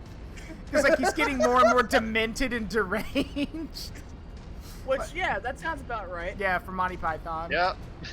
No, I mean, man. never mind. Another day. Excuse me. Ah, fuck. I didn't mean to wreck that wall, but that's No, fine. your father was a woman. No, Roman. A Roman. Strike him, Centurion. Very roughly. Strike him, Is there something funny about me saying biggest Or the one that everyone knows now. I swear this video has too many views. What's so funny about Sussusamogus? That's a joke name, sir. Fuck. I have a very good friend in Rome named Sussusamogus. It's just, I hate it. I was like, thanks, I hate it. That is cursed. I'm Also, a reminder that Pokemon did God, that. they have. Fungus and a Mungus. Yeah, I guess Fungus and those Amogus. lines on- Yeah, I know. Best part Hey, about guess what? that, Javelin. in Scarlet and Violet. Guten Tag! There's Guten an Tag, NPC. Javelin. Go ahead, Nile. Well, I'm hi, sorry. Mock. There is an NPC in Scarlet and Violet that's in an area where you find Fungus and Amoongus, and they're freaking out about how they went to go pick up a Pokeball item and it was a Fungus because they mimic a Pokeball. Yeah. And when you beat him, he says, "I guess there really are Fungus Amoongus." And I'm like, yes, they finally there did it it. is. They said. That's the joke. That's still not as funny as the one NPC that worried, because in Scarlet and Violet, when you're approaching a character that can or would like to battle you at any point, they have a dialogue, like a speech bubble that pops above their head. And there's one NPC you can find that has the dialogue box say, "Did you know?" with an ellipsis afterward, and in that area, Vaporeon tend to spawn. Oh no! No. You cannot convince me they did not do that as a joke on purpose. That's on purpose. There's no way it wasn't. I'm sorry, but like, there is very clearly like someone knew. You can't tell me they didn't. You don't make jokes that specific without doing that. Yeah. Bullseye! There's also another one. I don't remember. There was one of them. I don't remember which game it was just from. Snapshot of that Gauss round. There's a dude who I don't remember which Pokemon game it was, but there's a guy who's like, he goes like, "I'm doing this for my family," and then when you beat him, he's like, "Oh, my wife's gonna be so upset with me. She might even divorce me afterwards." I'm like, dude. Is that? Are we? Oh, is that Larry? Bathroom? No, that's not Larry. But that sounds like that may be from Gen 5. Speaking of Pokemon, Nile. Uh-huh. So, Lavender introduced me to your Pokemon team because I happen to occasionally enjoy the redneck soap opera that is wrestling. Wait, which... Oh! I was gonna say! Which team? And then I said, like, oh, it's the Buzzful one, isn't it? I'm just gonna... No, what I'm gonna say is that Incineroar is more Brock Lesnar. I don't care! There's a reason why I named him Macho Man. Have you not seen the image? Oh, yeah! No, he is Suplex Kitty. No, he's not. He's Lariat Kitty. He's a Lariat. His whole move is Lariats. Yeah. Yeah, also, Zealous is right. I like shorts. They're comfy and easy to wear. That's like that dude's from the very first game. I love, but also, as Nile and I... Also very funny. Did you know that that's not youngster Joey that says that? Who is that? Some other guy? It's a similar trainer class, but it's not Joey. Huh. Because I think at the time he didn't have a name. What the frig? Hmm. Okay. Goodbye. You gotta admire their courage and pity their stupidity. Brave, but foolish. Indeed. I mean, and like as I told Lavender, I've told Nile in her own stream, sometimes the funniest thing, like for me, like, cause someone's asked me, what's my favorite or funniest Pokemon memory?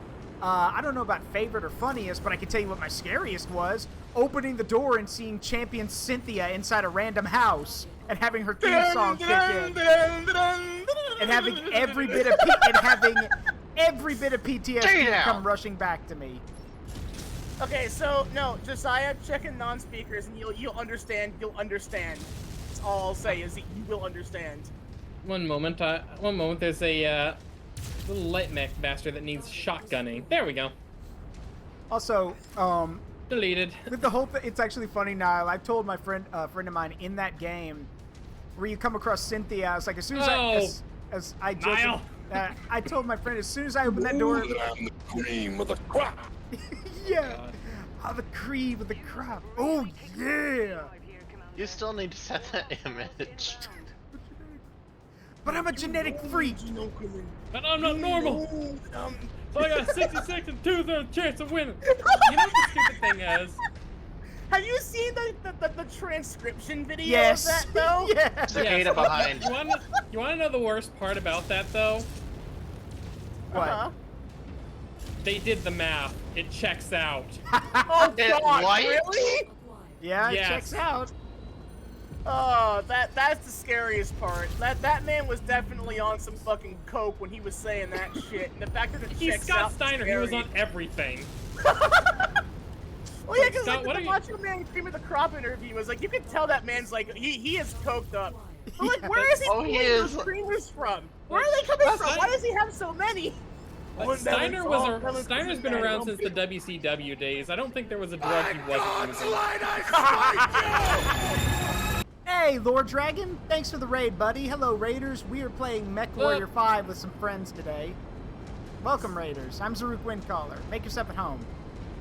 Half the time the Mechwarrior stream turned into a chat the World program. Wrestling Federation, Macho Man Randy Savage in here. Macho Man Randy Savage. Okay, that Griffin has jump jets. Neat. Not anymore. Target destroyed. Yeah, target destroyed. Why do you think I said neat? Yeah. Like, that's neat. There are jump jets now. Nile, your butt's in the way. I can't shoot the mech. It's a fat butt. It's not my fault. The gamer couch has been deployed. I can't help this. the combat couch, which is actually a thing in things like Atlases. These Plesioth hits don't lie. Oh. I hate that I understand. Contacts north. The Plesioth PTSD is kicking in. 2 Jenners north. Honestly, Ferrus, oh sorry, Josiah, back up. You're about to have 4 full mechs drop on top of you. Yeah, you've got a lance dropping on your head. To be perfectly honest, my first experience with Plesioth was when I was using a fucking glaive. So, like, I'm more concerned about the goddamn sleep bite. Why the fuck does that creature have a sleep bite? I may be getting a little bit abused. Come on. Yeah, you're getting lit up. Hey, Draken. What the hell kind of did they get the engine for this thing out of a DeLorean?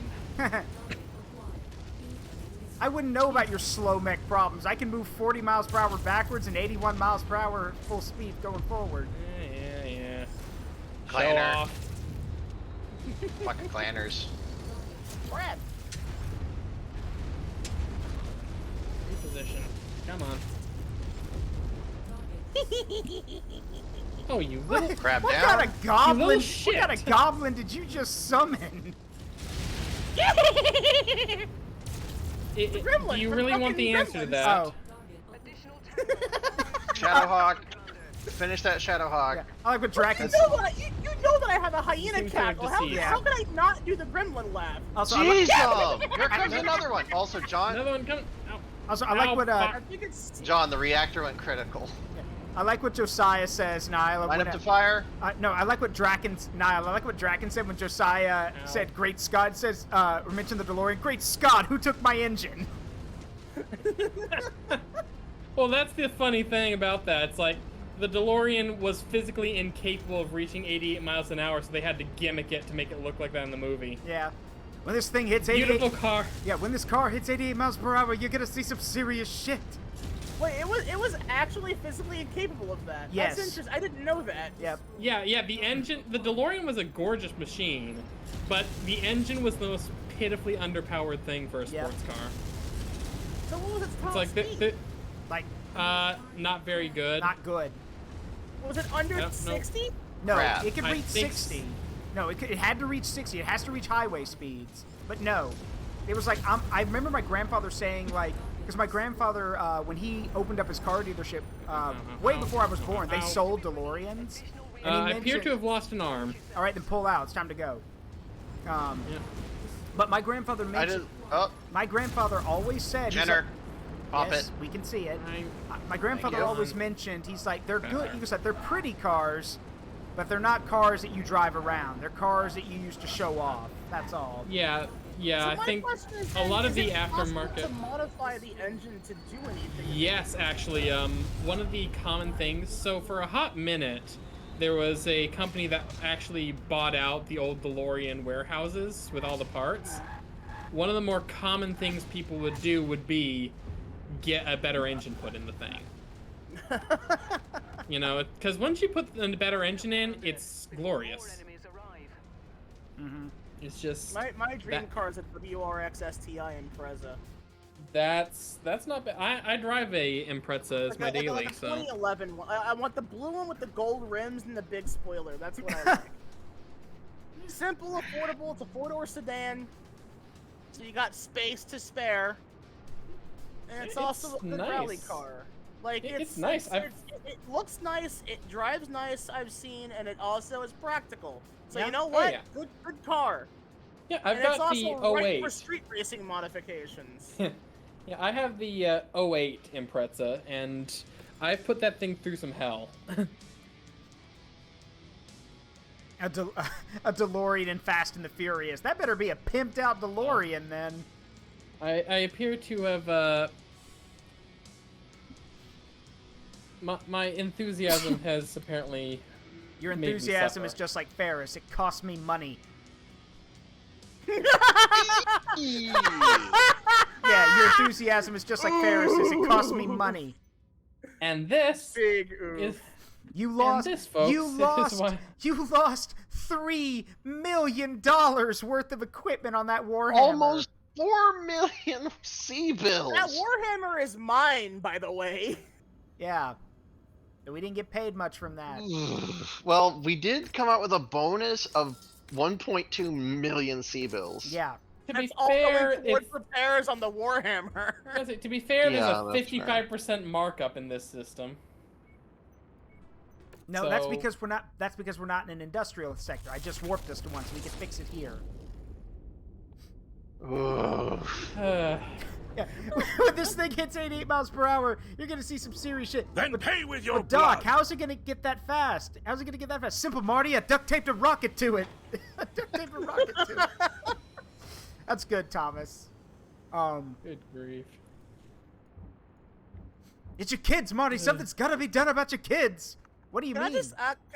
Can I just fucking say that, like, I think it's absolutely hilarious how that vehicle had an engine that quite literally was a joke. What seems to be a joke based on the fucking tequila car. That's... Huh. What? So, there was a car that had a turbine jet engine that was like, I think it was a prototype, and I don't think any more than one were made, that was shown off and I think owned by a Mexican, I want to say diplomat, who apparently, to prove that this vehicle could in fact run on anything, poured the engine or the fuel part full of tequila, and that shit glided like a fucking skateboard. What? Like, so apparently, I forget what the car was called, but that vehicle, quite literally, you could put anything in that fucking engine and it would run. Huh. And yes, it had a jet turbine, so when it started up, it sounded like a jet engine revving up, and it was really cool. There's a reason why they don't exist anymore, because the car companies don't want you to have a thing that awesome and Yeah. fuel efficient. Because they can't sell you more parts. To be fair, also, a car that runs on tequila, I can see how that's a bad idea, and I'm going to quote James May. No, apparently that car was also pretty goddamn Oh my safe. god. Josiah. Some of the... Oh, I'm looking at the readouts now. The stuff you lost. That's... I know. We That's lost... to be Yeah, hell to so- replace. That... Oh my gosh. I expect better. It's a. Why would you do that with a Warhammer? Warhammers are for artillery. Yeah. I didn't do this. Now, to be fair, I drove it, but I didn't customize this thing. No, but you took a medium No, that was mech. me. Like, Yeah. we have You heavy took a mech. heavy battle This mech. is a fucking. Well, you Didn't took a- move like one. God, this thing was sluggish. It's a heavy mech. All right, I gotta pull one up. My poor Widowmaker. I can't believe this. All right, well, I pulled another. Yeah, Black Widow. Yeah, I Or pulled. Black Widow. I pulled one of our. All right, hold on. You know what? Here, for you. Here's a Black Knight. I expect you to take Oh, care yes. of this one. Oh, is that the Oh, hero there's my Black baby. Knight? Yeah, this is the hero Black Knight. If you fuck this up and get this one blown up, Josiah, I will never forgive you. Well, here's the thing. He's a then why do Black you Knight trust- pilot. Yes, but at the same time, you're trusting a man that's usually has some anger issues to work out in the cockpit. Are you sure about this no, decision? I'm giving you the chance to back it down. So we do not give Josiah anything other than a mech that's meant to be used for walking artillery. Put them in the Okay, here's what I'm I am saying.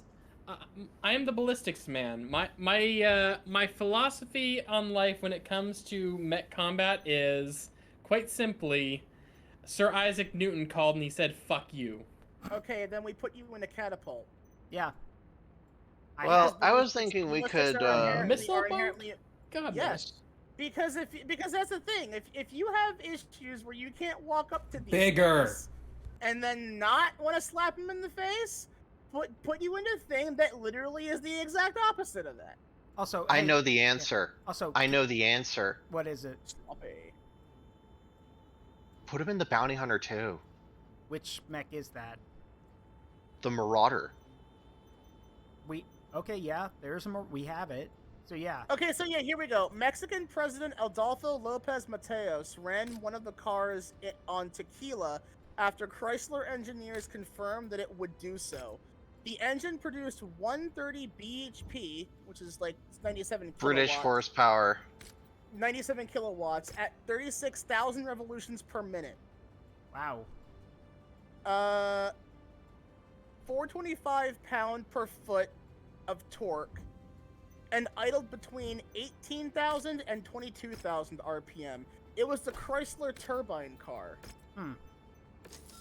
It was, let me see, experimental two-door hardtop coupe, powered by a turbine engine and manufactured by Chrysler from 63 to 64, so there were probably only like one or two of these things made. The bodywork was constructed by Italian design studio Carrozzeria Gia. I don't know how to pronounce fucking Italian words. Completed the final assembly in Detroit. Probably one of the only good things to come out of Detroit. So apparently it was a long while. It was nicknamed the Bronze Blowtorch. The what? Yeah. That's awesome. The what? I believe it. Yeah. No, it ran on perfume and tequila. Wow. The problem with running a... Oh wow, Jay Leno owns one. Of course he does. Thomas, shut up. Yeah, all due respect, Commander, you can't put a price on victory. Yes, you can! Over 4 million! Oh, hang on a moment. So, basically... So now Lavender has company in the doghouse, apparently. No, Lavender... No, we've forgiven Lavender for their mistake. You, however, have much to atone for. You have one shot, one opportunity. Or are you gonna let it slip? Okay, can we just... Look, I know people like to give him... Josiah lost themselves in the moment. Yeah. Okay, I want to know something, and I'm curious. Why do people give Eminem so much shit? Like, why? Because he's Easy a white target. boy rapper. Okay. He's an easy target. Yeah. He's a white rapper. Yeah. It's But the he's also low-hanging really fruit. good at his job because he writes all of his own shit, and he makes a point of saying that. Yeah. Hang on a moment. What year is it in game? It is 30... 3031. 3031. So it's kind of close to the 3025 conversion rate. Get this. Converting 3025 C-bills to US dollars, Stop. it's $11.93 to the C-bill. That's about, what is that, 44 million C-bill? $44 million? Yeah, add another zero. Oh! Basically, I'm saying add another zero to whatever the C-bill value is. It's multiplied. And then add another 20%. I'm not good at math. Your point has been made. Yeah, a point has been made. Yeah. Anyway, I'm going to, go ahead and do this real quick. You know what? I'm gonna send some more Pokemon shit posts. Hang on. Okay. Oh god, here we go. I'm particularly proud of these ones, and the joke should be obvious if you know what this particular section of Pokemon are, or section. Oh boy. The quad, I guess. They were a trio that got a fourth one in Gen 4. I mean, look on the What the fuck? Is your body Reggie, Zaruk? Nile. What? Only the dead can know peace from this cringe. Also, the reason why she calls it Macho Man, it has been posted. Oh Yeah, yeah. I noticed that. Wait, okay. Oh. I need to post the Reggie Gigas. Hold on. I need Also, in my own defense, yet again, it cost them a lot more than it cost us. in light and medium mechs.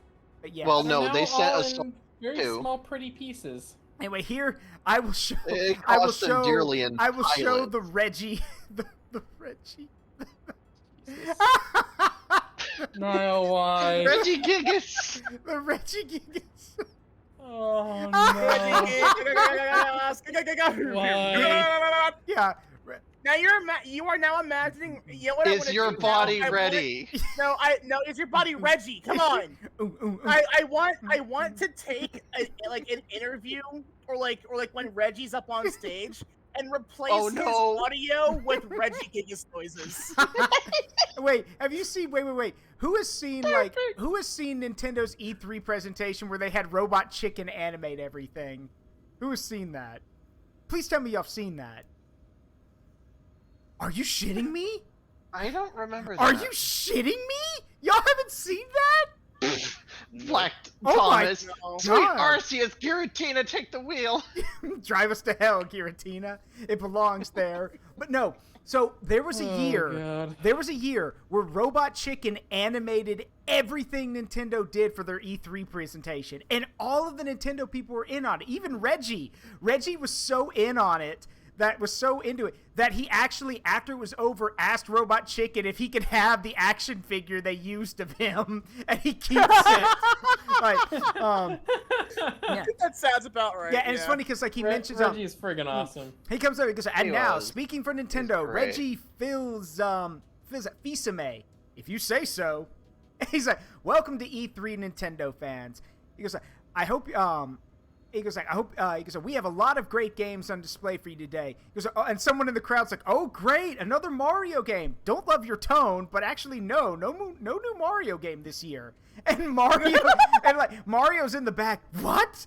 He goes, they fucking lied to me. Bring my cart around. I'm out of here. And Link, and then it cuts to Link. He goes, hey, guess I'm the new face of Nintendo. And Wind Waker Link walks in. Hey, they promised me you wouldn't be here.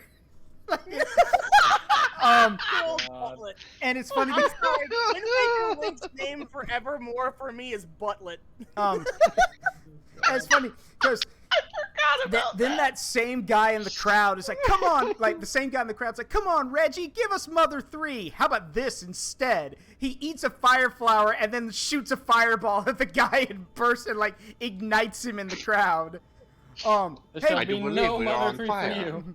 And it's funny because someone's like, hey, wait a minute, if all the Nintendo's heroes are backstage, who's watching the bad guys? Not my problem. And then Ganondorf and Wario show up. I guess this is my problem. Well, I go Reggie on these fools. Here's what's new. And Reggie goes and fights both of them.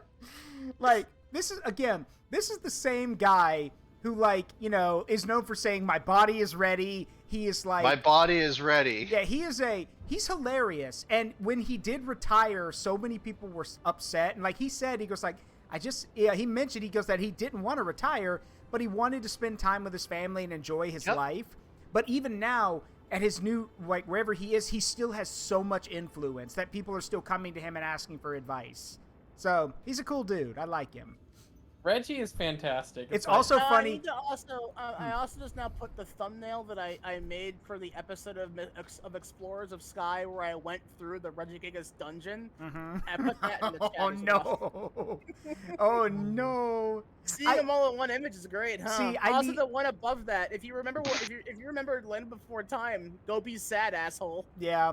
Also, I need to ask you at some point to make some shit posts for me that I can use for I've had thumbnails. 2 people now ask me, can I pay you to make thumbnails? And Yeah. I'm like, all I do is grab assets from Google and shit post. How is that worth money? Because it It's is. high quality. Yeah. Anyway, here's what Nile's talking about. The mystery dungeon, Reggie Gigas. What did you call this? Are you Reggie? What is Yeah, are you Reggie? Is your body Reggie? It will be after this. Oh. Is your body Reggie? The suffering you will feel will be unknown. Literally, because you're gonna be farming unknown for hours, motherfucker. Enjoy. I hate that dungeon. Someone remind me. That dungeon's gimmick is fucking shit, but the music is awesome. Yeah. Tell me the name of God, you fungal piece of shit. Anyway, I got a mission for us. This should be interesting. Oh god, this ought to be good. You cannot kill me in a way that matters. You can't kill me in you can't kill me in a way that matters. Let's see if I can find something. Let's see if I can find something that may actually work for my aggressive style of play here. Because I'm pretty sure if I even sneeze on that Warhammer again, somebody's gonna have my head.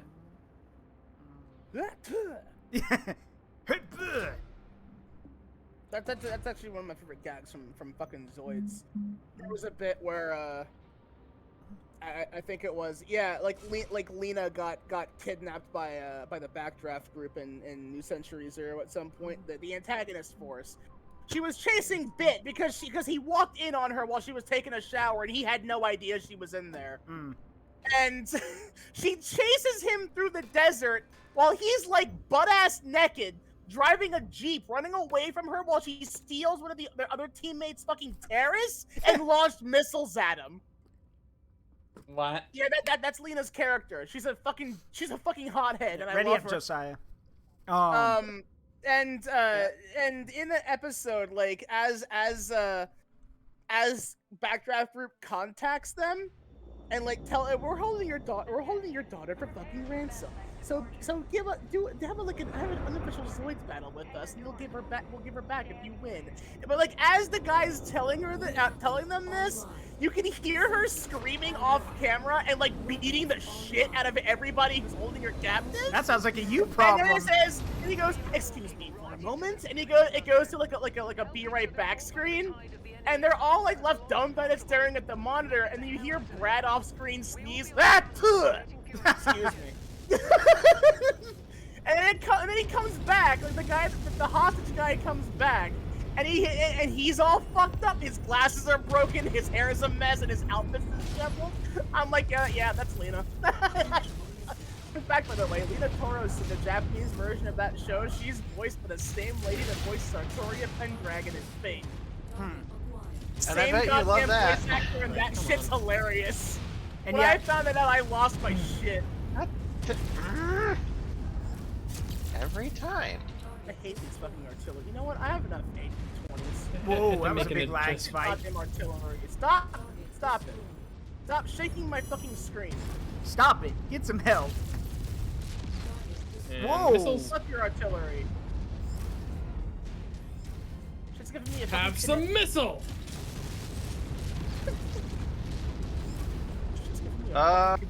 Okay. Target spotted. Locking.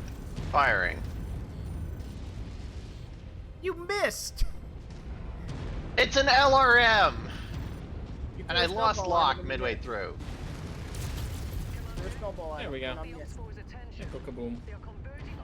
Had another popsicle. Fired So again, I- and I missed. I fired and I missed. I fired and I missed. I missed both times. This went on for several hours. So, Popsicle. I have a popsicle. so on another note, I have the Holy Grail of nerd stuff on the way, and it's supposed to be delivered on Define the holy grail of nerd stuff. a backpack mounted on. A what? Shut up. A what? A backpack-mounted unlicensed nuclear accelerator invented by one Egon Spengler. Huh.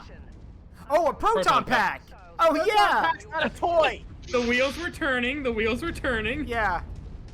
Proton pack's goody. not a More toy. targets! Yeah, I went after when More Hasbro targets announced their bearing replicas. south. Oh, hello. And here they come. Bustin', bustin' makes me feel good. Bustin'. Yeah. God, why? Oh God, I briefly Okay, so tried no to shit. run the. Okay, Rifleman down. A couple years ago, I had a friend visit me, and we went to the mall together.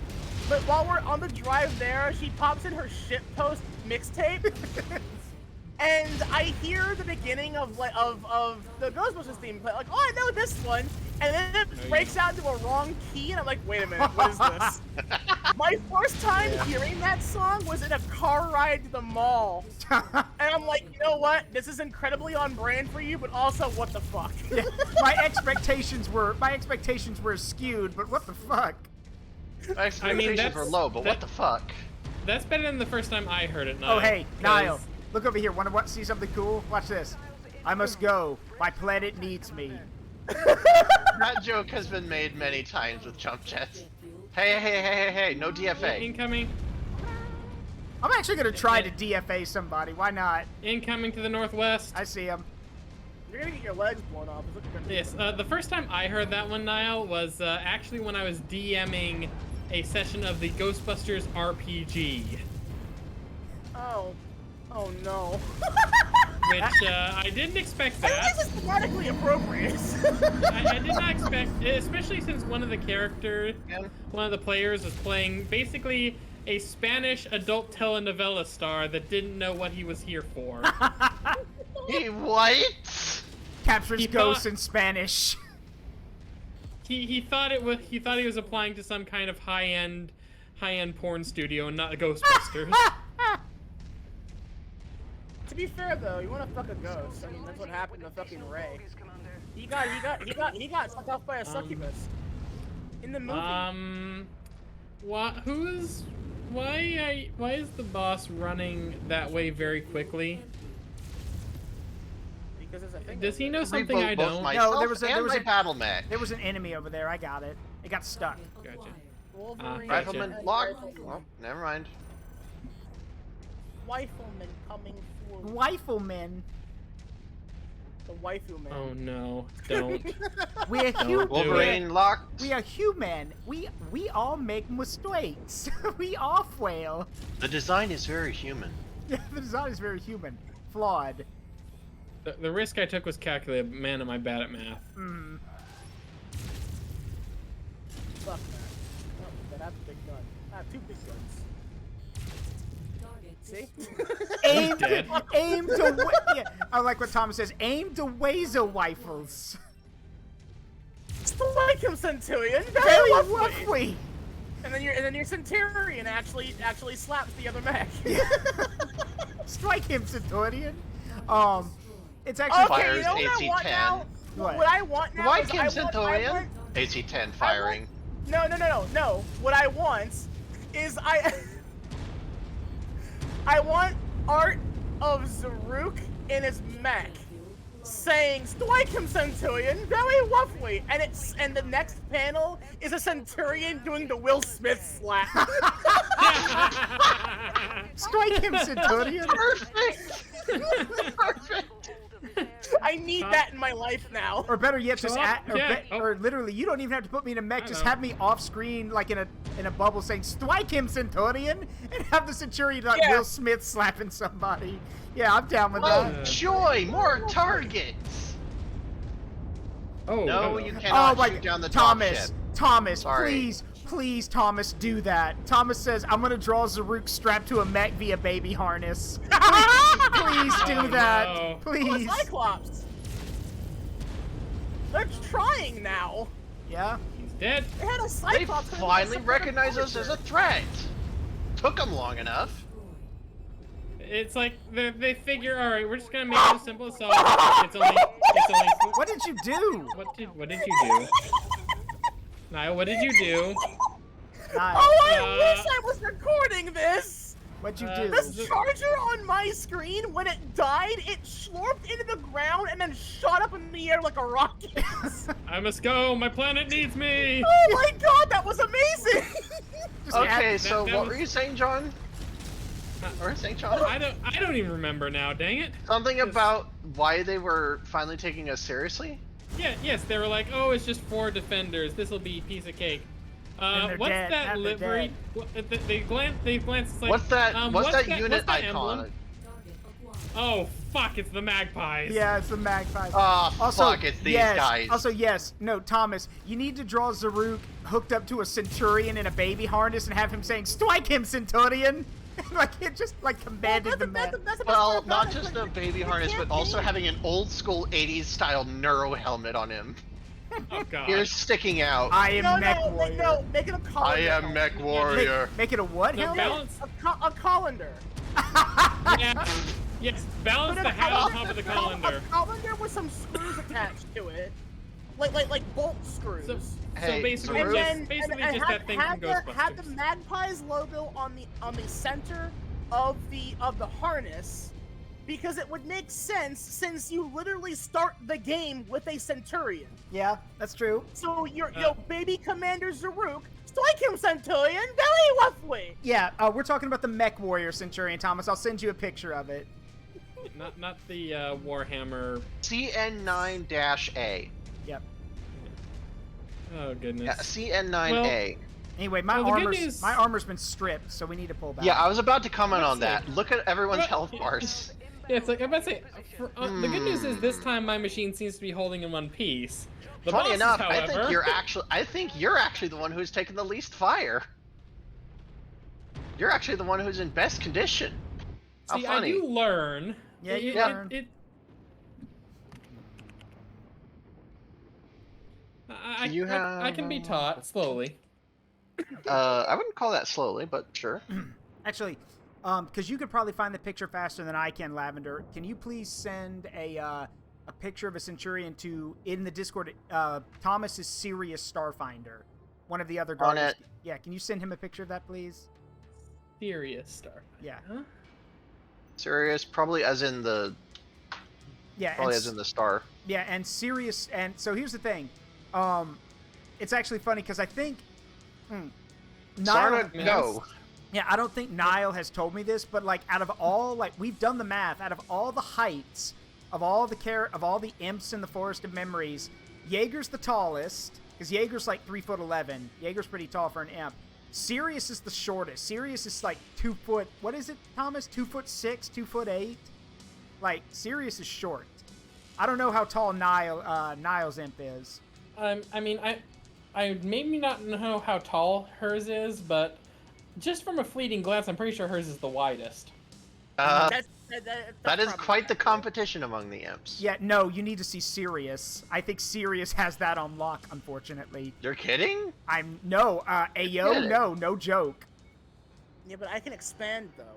Yeah, that's true. This is fair. And see, Sirius is 2'8", and the reason he's so wide is because all of Sirius's height was converted to width. But to be fair for Sirius, Sirius's legs can literally like crush a man's skull because Sirius is the Star Watcher in the forest. Sirius is the astronomer, and he walks up the stairs to his tower every day. And there's like I don't know how many steps in there. Dude, that just reminds me of a story from one of the Warhammer novels. Oh Oh, god. no. Read recently. No. Dark Watch novel. Okay. So one of the Dark Watch members for that particular squad was a salamander of exceptionally short height compared to his battle brothers, Yeah. who proceeded to make up for it by pumping iron like a motherfucker. Oh yeah, and he was so big that like he couldn't fit through doors. I remember. Yeah, he could. His armor kept having to be refit, and finally his sergeant said, Stop. You are not allowed to get any bulkier. We're tired of refitting your Yeah, armor." he goes, "You're too strong. Stop." I'm gonna Stop say it. I'm gonna say the height that my imp form would be about 4'9". Okay. Oh, we can boy. do that. Also, That's actually kinda tall. The reason why is because that's Shuten Doji's height in Fate Grand Order, and that's what its design is based on. mhm. It's Fair physically enough. designed to be a fusion of Mashu Kyrie Light and Shuten Doji. Fair enough. Also, we have a hero vindicator. After avenging his murdered father, Michael Jones joined the 14th St. Ives Armored Cavalry with the vindicator he inherited from his late father. Dubbing it the St. Ives Blues, Jones quickly became a close ally of St. Ives and its Duchess, Candace Liao. And looks like a police. It's black and white. It's supposed to be like... Yeah, it definitely has like It looks police style almost like markings. police knots. Yeah. Looks like Same kind of aesthetic as my Avenger in Chris Roberts' Fever Dream. It also says to serve on the helmet. Yeah. So. Yeah, that Are seems you- like are a you holy using Yeah. the shit. Ladies Man Yeah, 217? yeah. It's definitely Coca Chip. That's Are like you Highway using Patrol that- helmet. Are you username Ladies Man 217? What? Are you ladies man? Username 217. Where is the where are the glasses? Where is the cube? What? Where is eBay item number 21153? Where are the glasses? Yeah, I swear. I love Barricade. Barricade's awesome. What does it say on his police card to what is it, to torture and I think it was oh fuck, what was that? because a cop is to to- protect and serve, so it was like It was to something and enslave. Yeah. Hang on.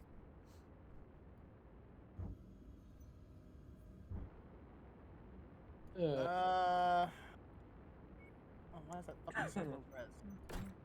to oppress and enslave. no, Thank you, Thomas. To punish and enslave. To punish and enslave. Yeah.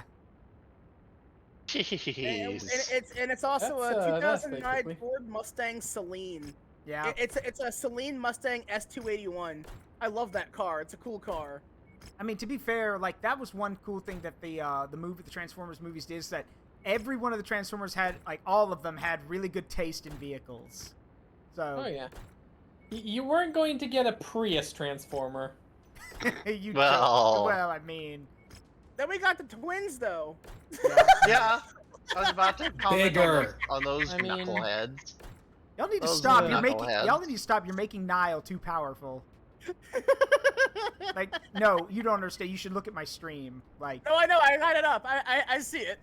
yeah. I've got At it. this point, you should just Niall, get those things away from my head. No. I know what happens next. Yeah, I know. That's why it's going over there. I've seen enough anime to know where this is going. And you're That's me in the opposed? second pose. Wait a minute. Hang on. There's a gift of Lukoa that I could probably send for this. Hang on. I Nile. have it saved. Draken says Lukoa? Draken says Nile will rule your world. No, she has her own. She can have her world. She can't have mine. I've got enough huge, thick individuals trying to conquer my realm. One is enough. Enough thick-thighed problems. Yeah, I don't need another one. God. we don't need a booty off between Zara and Nile. I'm sorry. That's already happened, and it's caused problems. Mm-hmm. And if for those wondering what happened, Nile wiped the floor with Zara. So. I about to say. So that's where the hole in time space came from. Yeah, the hole in space and time. I was wondering what that was about.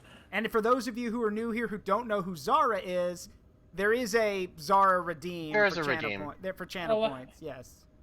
Oh God. All right, I have a question. I mean- Okay, so I have a question for everyone in the group right now. When they make Mechwarrior 6, whenever the hell it comes out, because Marauder was right, they are making a new one. What is one? There it is. What is one thing Valley you? beat me to it. Yeah. What is one thing you want to see in the next Mechwarrior game? More clan stuff, because as broken and BS as it is, the clan mechs are sexy. Inherent complete customization. I want to see mech too. fusion. Yeah, I want them to bring like the Mechwarrior Online level of customization to No, back to single no. player. No, I want complete mecha customization. I want to give them weird ass chicken legs that I love so much. Oh, you want to make Frankenmechs? Yes. Hmm. Yes. I mean, There we go. Isn't that basically Armored Core? Yeah. This is fair. That's right, fair. but Armored Core is not very accessible. Like, Armored Yeah. Core 6 is on the way, so. I know that, How but that's fucking what I'm will ya? saying. That's also probably gonna be fucking PlayStation exclusive for a while, Yeah. and then it I will hope be No. not. and then- Actually, no. They were posting Steam on the no, video. I know that. Yeah. I know that, but Lavender, name me a few other games that have done that, but were PS5 Yeah. exclusive until Yep. Sony I'm- said, "All right, go ahead." I mean, I'm They're less worried going about the to do place. that. I'm less worried about the PlayStation exclusivity because it's also FromSoft, and they've learned the hard way many times that PC gamers want their stuff. Yeah. But on the other hand, I'm more worried. Yeah, the Steam symbol's on there. We're currently playing a game that had a Steam symbol in their trailer. Took a little while, didn't it? Yeah, you make a fair argument. Also, Epic, if you throw Fortnite and money at Armored Core, there will be hell to pay. Yeah. I will hit the gritty. I will hit the gritty and do the floss on the ashes of your company. You can guarantee Hands off. that game is probably gonna get monetized to the dirt and make it bad. I hope not. So, because think about it. Like, it's a fucking mecha game where customization is like the whole thing behind it. So you're suggesting they're gonna make it pay to win? No, I'm not saying pay to win. What I'm gonna say is it's most likely gonna have a lot of fucking paid DLC for a lot of random optional bullshit that may or may not actually be optional. It's like Monster Hunter recently. Like, look at Monster Hunter. There's a lot of paid cosmetic shit. Yes, but I trust FromSoft with their monetization more than I trust Capcom. Well, this is true. Capcom does not know what to put their money toward, so it's like. Capcom also actively hates its fan base. So I mean, Capcom's currently very headless and doesn't know what the hell they're doing. No, they do. But isn't it just their default state? They don't care. This is true. Yeah, Capcom's run out of. Capcom's run out of shits to give. When you're a company who says, all right, what do you guys want to see in Monster Hunter Rise? Do you want to see some crossplay and/or cross save? Everyone says yes, and then once the survey is over, they go, yeah, we're not doing that, lol. Yeah. They don't like you. Yep. When you have a company who has game devs who dislike one of the most famous monsters in the franchise that fans always want to see come back because it's a cool ass monster that needs a bit of a glow up here and there, and you throw a bitch fit publicly about it, you hate your fan base. Wait, you mean Lagiacrus? No, Fatalis. Oh. They hate Fatalis. Look, Nile, we fans of Mega Man have known that Capcom hates the fans for a long time. Yeah. Also, here's another thing. If you want to know another group that hates the fans, I told Amina this yesterday because I saw an article about it. The guy who's like the lead of the project for Final Fantasy 16, ready up Lavender, is that he actually said, no, Final Fantasy 16 is not coming to PC. You need to go get a PS5. And people have literally been saying, okay, well, I guess we're not getting the game. Yeah, he literally said the game is not going to come to PC. You need to go get a PlayStation. And people literally were like, okay, then I guess we're not getting the game. Yeah, okay, then fuck you. Welcome to fucking, that's Square Enix. And Square Enix has had a bad case of anal cranial inversion for a hot minute. Which is funny, because in the meantime, the PC, the computer division of Square Enix in charge of Final Fantasy 14 is like, how do you guys not get this? How are you guys fucking this up? We've been doing this, what's the problem here? The reason why is because because the CEO has no say over that. Yeah, it's true. Yoshi P is the guy that is now basically in charge of FF14 development and all PC stuff. And it's it's very clear that if what you're saying is true, then yeah, Final Fantasy is dead. Congratulations, you've killed the franchise with that one decision alone. Yeah. It's good that we're actually seeing some proper... But hey, we got me Gungaga back, right? Me? Gungaga. I'm just glad we're seeing some proper CRPGs come back around, like Zaruk. I know a while ago I mentioned to you the Rogue Trader RPG made by the guys that did Pathfinder.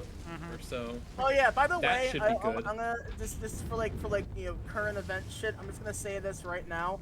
If you're if you have a subscription to D&D, Beyond, get rid of it. Get rid of it. Yeah. Let's delete it just right say now and make that and show them that we will not adhere to this bullshit. Yeah. That is all they are. Yeah. That's all they're looking at right now. So for those who don't know, allow me to explain, and then Josiah and Nile can back me up.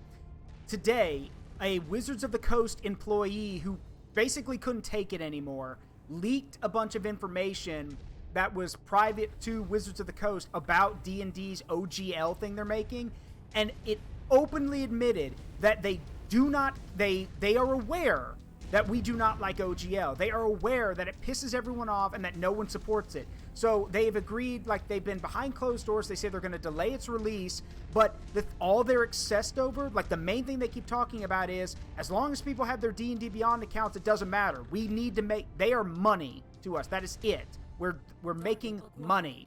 So the Wizards of the Coast employee based the whistleblower. They actively quoted. They were quoted as saying that they see the fan base as a hindrance and an obstacle. Yes. Exactly. The words were literally, they're getting in the way of our money. Yeah. So literally, the whistleblower basically said the best thing to do here: get rid of the D&D Beyond accounts and watch as they start sweating, realizing that, oh God, what happened? Why are we not making money?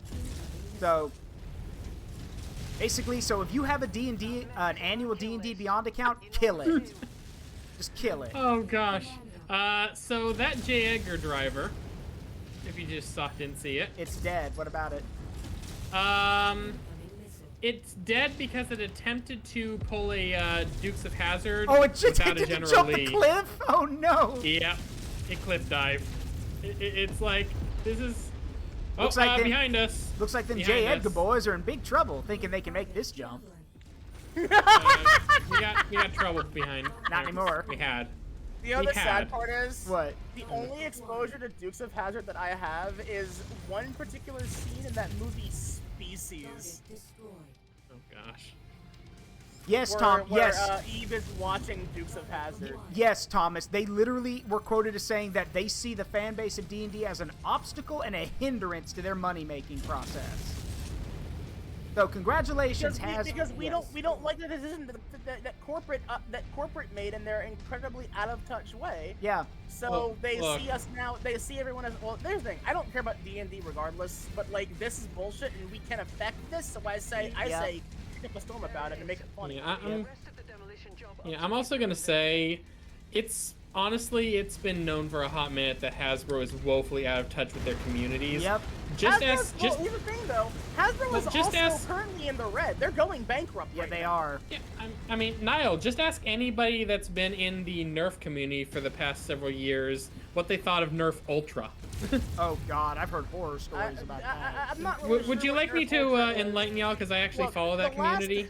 The last Nerf gun that I owned was the long shot, like the original release long shot. So I've been very out of touch on that was. I'm saying right now that was still the best Nerf gun released. Period. Okay. I love that. You're not far wrong. Okay, so and Josiah... I continue to say that because if you ever go and look at like made-for-TV sci-fi movies, you'll find that gun's very popular. Yeah. Oh yeah. I have an imager post where like every major instance where that shit's been used as recolored sci-fi weapon, and it's really funny. Yeah. You need to send that to me sometime, because I may forward that on after to this mission. Yeah, I'll go grab that for you. I may forward that on to Captain Xavier sometime. But anyway, yeah, Josiah, briefly explain. So TLDR, Nerf Ultra was Nerf's. Basically, they were hyping it up as their new kind of competitive or enthusiast line with a price tag to match. They're saying it's going to do all. Yeah, it's basically going to be like, we're going to have this level of frame, this level of FPS for the darts. We're going to have darts that are more accurate, fly further, fly faster, all of that. The Nerf Ultra 1 came out. Every single last one of their claims was proven to be bogus, and the darts themselves, which they claimed were redesigned for accuracy and speed and durability and stuff for actual going out and playing. Yeah, they broke. They cracked like cheap styrofoam.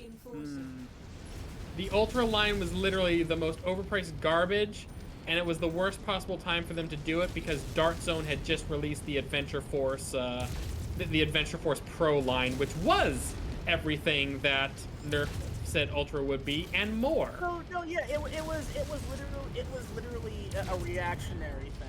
Like they pulled the same shit that many other companies do. Like big name companies will see like cheaper brand variants do better than them, try to copy it, cut corners, and fail utterly and kill any and all goodwill they have left. Yep. Oh, hey Nick, we are talking about how Hasbro is in the red, and all of their recent attempts to make money or attempts to generate income have literally backfired on them. Yeah, it gets worse. We realize that Nerf also somewhat recently also went the Metal Gear Solid 4 route of we're gonna make it so Nerf darts or Nerf guns can only fire Nerf-made darts, which is Nerf not darts are possible. god-awful. Like, I want to point out that's also not physically doable because it's very easy to make better darts that can still fire from that. Like, people can remove that protection. They really underestimate the modification community that Nerf players can do. That wasn't in Not my only history book. can they remove that mod, removing it often gives better performance. Yeah. Like, genuinely, some of the stuff that it's been known among the Nerf community for a hot minute that the Nerf Elite Dart is garbage. Yep. You know, it's a terrible dart. It doesn't hit for anything. And if you want accurate, decent darts, you buy the Adventure Force ones. It's gotten to the point where, like Nile said, how can you be so you're so disconnected that every decision you make is basically garbage. Like, I'll tell you why. There's an answer to this. It's because CEOs are now in charge of development. Yeah. And I mean that in a global sense. Yeah. The people who they have making these decisions do not use the things they are currently in control of. When you have people, it's the same reason why the Halo TV show was shit. Yeah. And why the new Witcher spin-off is shit. Is because the people who are working on it were purposefully pulled in as we don't care about the source material and have pride in never indulging in it so we can make our own story, and then they realize, oh, people don't like that. That wasn't in my history book. Why is it not making money? Yeah. And the reason why is it's very easy. It's because we fucking hate that. Yeah, it's also even better. The reason Nerf gets away with it is because they pretty much rely on the moms and grandmoms buying presents for their kids demographic. Because they don't know anything, they don't know any better. Yep. They don't realize, these choices are actually $10 and $20 cheaper and better.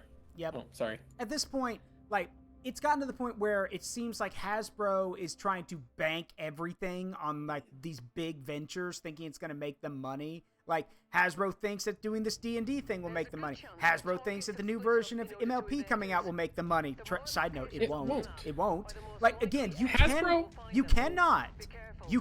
Look, I suck at math, and I'm a horrible business guy. But even I know you cannot bet to save your company on one product. You can't do that. They keep doing it for Hasbro's doing these special edition Nerf blasters, like they did the Mandalorian's Amban blaster. Yeah. Do you want to know what that thing is? Do I even want to know? It's a big chunk of plastic wrapped around the Jolt. What? The little $5 blaster. You're shitting me. I think that's what it was. Actually, it was basically wrapping around. Pathetic. It was basically then wrapping a bunch of plastic around one of their cheap budget piece of crap blasters. Wow. Well, actually, not even a piece of crap. The Jolt's actually pretty good, and it's still like $5. Like, the only thing, there are very few departments in Hasbro that seem to give a crap. You're right. At the moment, thankfully, one of those departments is the guys with the Ghostbusters license, because I've seen them go behind the scenes. Like, when they announced the Spangler Proton Pack, I was one of the first people to buy into it, because I'm a Ghost head. I'm a Ghostbusters nerd. Also, 17, dude, I just wanna say this really quick. Thanks for carpet bombing me the other night. Oh, you got hit by the B-17 bomber? Yeah, I did. Did somebody clip it? I want to see your reaction. I don't think so, but I can go back to do so, and I also want to put out that that was also, I think, just before payday rolls over. So nice.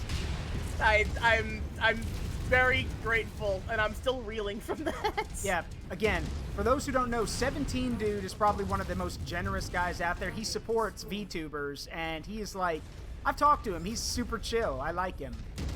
He is a very smart and intelligible guy, and again, he shows, like, he supports people who need it. So I do want to see, like, thanks for doing that, 17, but I do want to see your reaction. And I will quote, That'd be good. I will quote something someone once told me, because when 17 did it to me, I openly said I don't deserve this. But a former friend once told me, you don't get to decide who loves and supports you. So, yeah. Oh, they bright slapped you? the bride, no, even my own father never hit me. Well, maybe he should have. But, yeah, for those who don't know, Noah Bright in the original Mobile Suit Gundam, again, for the Amuro's like 13 or 14, and Bright's like in his late teens. He's not even 20 yet. And Bright literally slaps the fuck out of Amuro, like, a few times, actually. I still want to see a Mobile Suit series that just follows Bright. Let's just have the sagas of Bright flying around the galaxy, unbreaking everything. No, that's true. Cobalt Jesus is right. Every person Bright slapped died, except for the people who hit back. That's actually true. Oh no, that's true. Like, everyone who he hit, yeah, they either died or something horrible happened to them. Ah, yes. Amuro, dead. Camille, vegetable. Oh, I didn't know Amuro dies. Yeah, Amuro dies. It's not spoilers to me because I don't care, but that's interesting. I mean, quote unquote, die in like Char's counterattack, but like Camille turned into a vegetable. Like, it's like, is he dead? It's like, is he dead or is he Marvel Comics dead? Yeah. Another funny thing about it, Bright had a son. Bright had a let's see, what's his name? I'm trying to remember.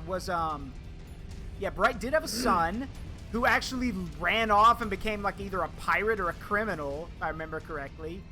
Like, that's the problem with Bright. Most of the people under him either die, retire, or become bad guys.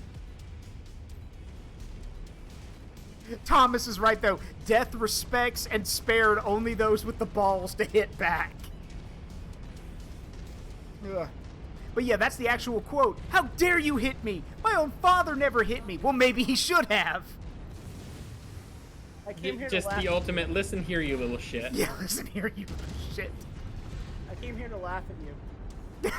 I came here to laugh at you. If I can find that as a soundbite, I'll put that on my soundboard. Oh shit, we found all of them at once. I also love the meme picture of someone did of Char laughing, and it says, "Remember when you go on a mission of revenge, build 2 graves." That's a fucking stupid quote. I'm gonna kill way more than 2 people. I'm gonna kill way more than 2 people. Yeah. Or he's also, dead.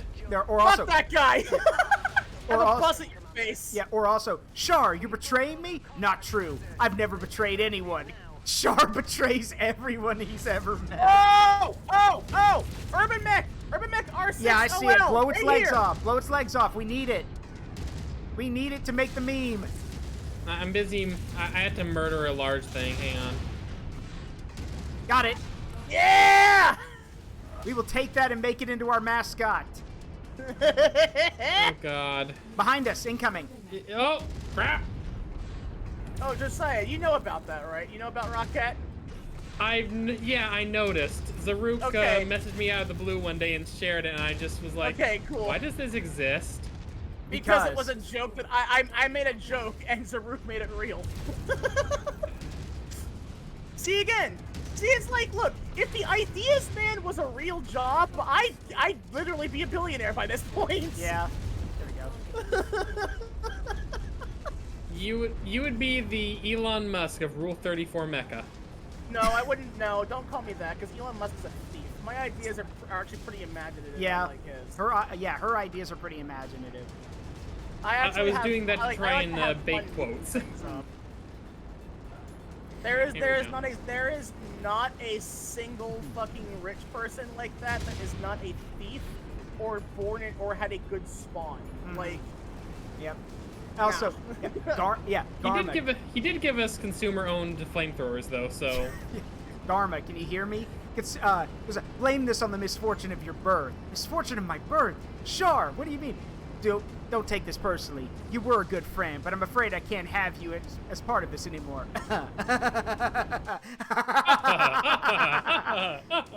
Yeah. What is Char fucking Mandark? Oh no, he just laughs he laughs as one of his friends gets blown up right in front of him. Yo, Ferrus. If you want to tag in, I can tag out again. I think I've cost the boss enough money for one night. There's also, I'm trying to think of some of Char's other lines that he said. I like from Gundam Abridged. He was like, "Sir, the Trojan horse is attacking us from behind." Behind? No, not there. Not now. Oh, what's wrong, Garma? I thought you liked it from behind. Oh, Char. Yeah. Oh, we didn't get the AC-20 Urban Mech. Dang it. Oh, well. Oh, did we not? Oh, no. Fucking boo. He's like, "Char, you're betraying me? Why?" "Oh, don't take it personally, Garma. There's a simple reason." He goes, this is my world, and the Zabi family are not welcome in my world." And then he proceeds to watch as Garma gets blown up, and they even do the TF2 da da da da sound effect. Dominated you. Wait, Ferrus already dead? No. Always has been. Yeah. Dominated you purple-haired Nancy boy. Today is a good day. Nothing could ruin this for me. I actually feel like I'm in a pretty good mood. Sir, the Admiral's on line 1. I'll put him on. God damn it, Dren, I told you not to. Admiral, hi. I trust my baby brother Gamma is enjoying Nolan, Char. About that, he's doing fine. Because he's dead, isn't he? What? No, of course not. No, he's doing well and in great health, I might add. He's dead, isn't he? Yeah, he's dead, isn't he, Sharp? He's pining for the fields. Yeah, pining for the fields. What kind of talk is that? Yeah, he's dead, isn't he, Sharp? What? No, of course not. I would never. Okay, maybe a little bit. Maybe a little bit.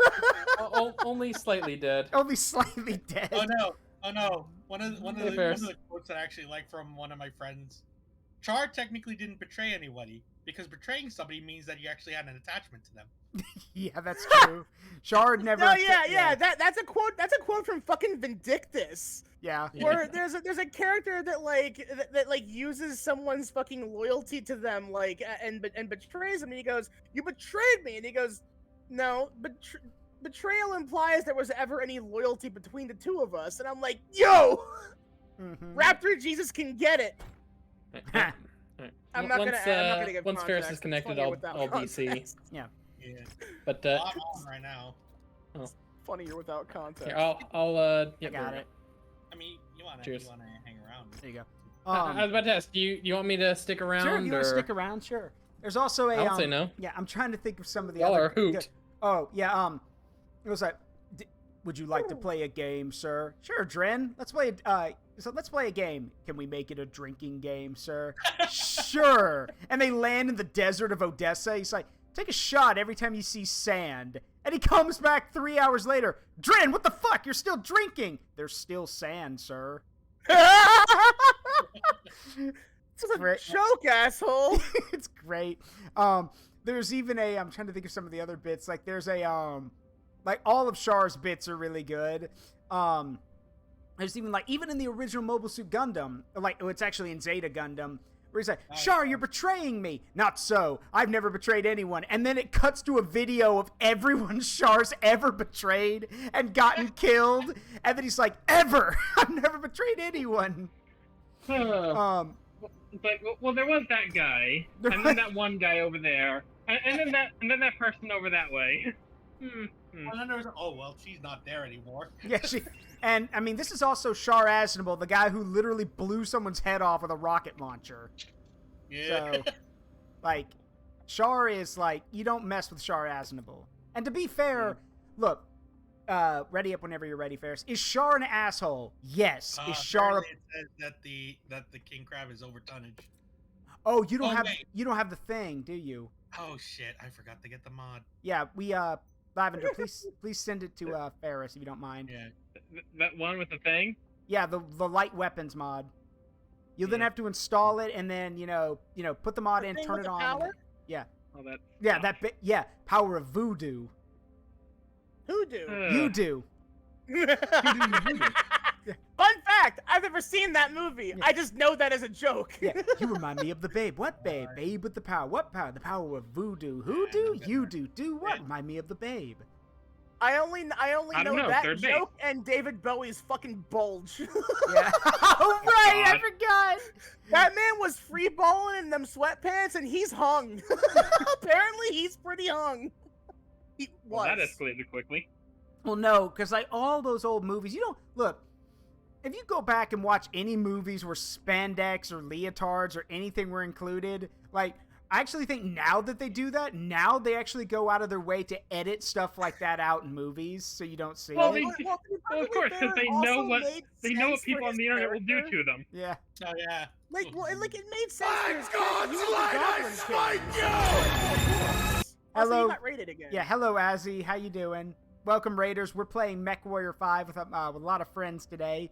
From left to right, we have Lavender Inkling, Mama Nile, we have Ferrus, Axel, and then we also have freelancer Josiah, who's here too.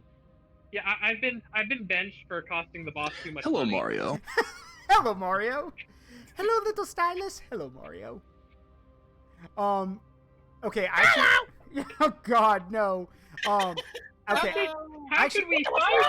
Look at us. We're adorable. Yeah, we're adorable. Okay, I have to bring this up because it is one of the biggest beefs I still have with Nintendo. Nintendo, okay, because thank you, Azzy, for gifting a sub to Squirrel. I'm sure they appreciate it. Actually, before I get to the Nintendo thing, Thomas is quoting Gundam Abridged. Amuro, wait, it's me! I know! Flying away as fast as he can. Or, because Char's getting away! DNA evidence! Amuro, get back to White Base. We'll all have a chance to nail Char another time. Sir, that's disgusting! Oh, poor Amuro. They have, but yeah, my problem with Nintendo now is that I grew up loving and playing the Paper Mario games. I love all three of them. Three of them. Yes, there were only ever three. There were only three. Definitely only ever three. And the problem is... No, Zaruk, there were four. After a long hiatus, they came back with one for the Switch. Yeah. There was a long wait for that. Yeah. My problem, though, is that their explanation for why it took so long and why the other two games were so bad. Firstly, they said, "Oh, we don't really think we can and don't want to make all these new innovative characters anymore." So they don't want to make all the cool standout characters from the Paper Mario series. They don't want to give them character. They just want to use a bunch of same-looking toads. Second, with Sticker Star, they knew the game was boring. But they said that they didn't want to do an RPG because they said RPGs are not fun. And I'm like, you're idiots. You're all idiots. Like, I mean, again, it's clear that they don't play their own content. Yeah, I guess not. People are or still if they making, do, they have very bad taste. Still making a lot of money for doing the same thing over and over. Yeah, that is true. Anyway, I sent you another invite, Ferrus. God, the COD effect is still in effect, huh? The what? I want the COD effect. Yeah, don't get me started. Yeah. You know what? Call of Duty used to mean something. It used to be something, yeah. Like, the sad part is that those games are still pretty good. The problem is that they know what they're doing, but at the same time, they trap themselves into it, but still lean into it. Yeah. And everyone else tries to diversify, and they can't do that when you're playing. When you have to dedicate your time to this. Yep. You know the stupidest thing is, the latest Call of Duty is trying to diversify, trying to try something, other than just what it has. Hold up, Josiah, you're really tinny. I can barely hear you. Sorry, my. Tin.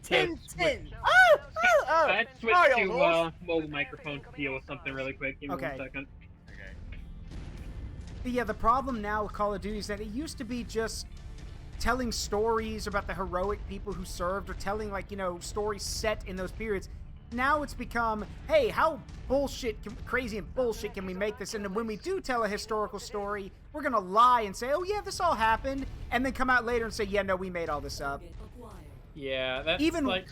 one guy. No, y'all don't understand why this pisses me off on a, like, I have to, like, let me get my zoom in my angry face. Y'all do not understand why this upsets me so much, because they literally one of the guys, like, who was in charge of, like, Call of Duty World War II, openly said, we wrote the story the way it was because the real history's not interesting. It's been told over and over again.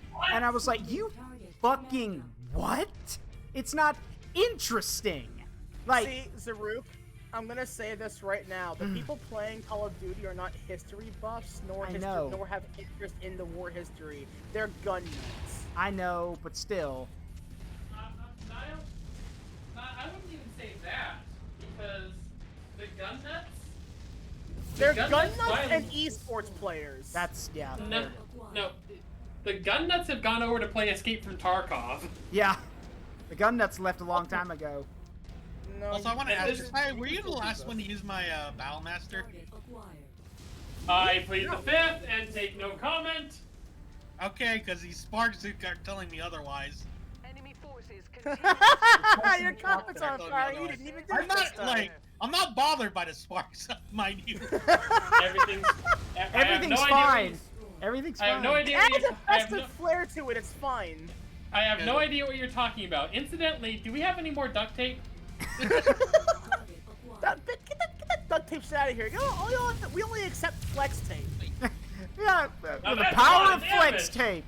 To show you the power of flex tape, I sawed this boat in half. Show you the power of Flex Seal, I sawed this dropship in half. I think there's a Jenner in the base. The entire audience gasps in shock. Yeah, because how much is fucking idiot look? What are you wearing, dumbass? I'm screenshotting you, I'm shaming you in the server. Uh-oh. What just occurred? I have custom profile pictures, but I never know what is actually part of it half the time. I put it in non-speakers. I don't know what the fuck this idiot's wearing. It's really funny because it's about the same level as the guy that I was playing with. No, Nile. I look at that picture and here's what I hear. Uh-huh. I'm doing my part. I'm doing my part. Would you like to know more? Would you like to know more? No, Thomas, for me it's more like Josiah, your mech's on fire. Yeah, it is. I just push it over there with the rest of the fire. Everything's fine. What are you talking about? It's a paint job. It's fine. Yeah, it's but it does that. Fire. It does that. It's oh crap! Fire. Oh crap! Oh crap! This spider is trapped on a fucking hillside, and I just blew it the fuck up. It's a noted quirk. It's a known quirk. Known bugs occasionally get set on fire. Occasionally burst into flames. Oh my god. That reminds me of a picture. Let me see if I can find it. It's that weird one-off Family Guy joke. Oh, I feel like spontaneously combusted. Oh. Tragic that. Tragic that. It reminds me of a picture I saw, and I need to find it again because it's great. Oh wait. But it's one of those candles in like a glass jar, and the label said, "My last fuck." Oh look, it's on fire. Also that reminds me, I hate the show, but I do love the joke. Ida, the horse is here. The horse is here. Alright. They're dancing again. Oh, sorry. Let's see. Wow, they're just sending a lot of chaff. I've seen dog Brian Griffin is dead. Yeah. And then people got so pissed about that they had to bring him back. No, I just think it's funny that like a lot of people were like really like making a lot of jokes about how she said it, and the reason why is because it was like the whole thing was because it's a TV show, so they have to like repeat the thing in full if you're just tuning in. Yeah. And it's really funny. Oh. Okay, fun fact though, you guys want to know who actually killed him? Like they actually revealed that later. You want to know who killed him? I only ever heard that he died. I don't know. Yeah, Quagmire ran him over with his car. Oh yeah, that's right. Yeah, in the scene, it's Quagmire's car that runs Brian over. Oof. Was it on purpose? Probably. Because for 2 reasons. One, I remember in the show, Quagmire has openly admitted that he hates Brian with a passion because of how, like, for a number of reasons. He's called him a leech, a sponge, thinks he's the worst person he's ever met. And it's also because Brian slept with Quagmire's dad, so yes, that actually happened. I'm having whiplash at the sentence that I just heard. No, we're like, oh, Jesus Christ. Drew, thank you for that. Does anybody have any brain bleach? I mean, no, because that's literally a meme that came out. Like, okay, who remembers Bowsette? Stupid question, but I'm sure. Okay. I mean, I've cosplayed Bowsette. Okay. So. Because there was literally a comic someone did where it shows it's a Family Guy Photoshop where it shows Bowser Jr. marching out of the house and Brian with Mario's mustache and hat saying, "Hey, I fucked your dad." Oh god. Oh god! So that's the origin of that meme? Yep, that's the origin of that meme. What the fuck? Yep.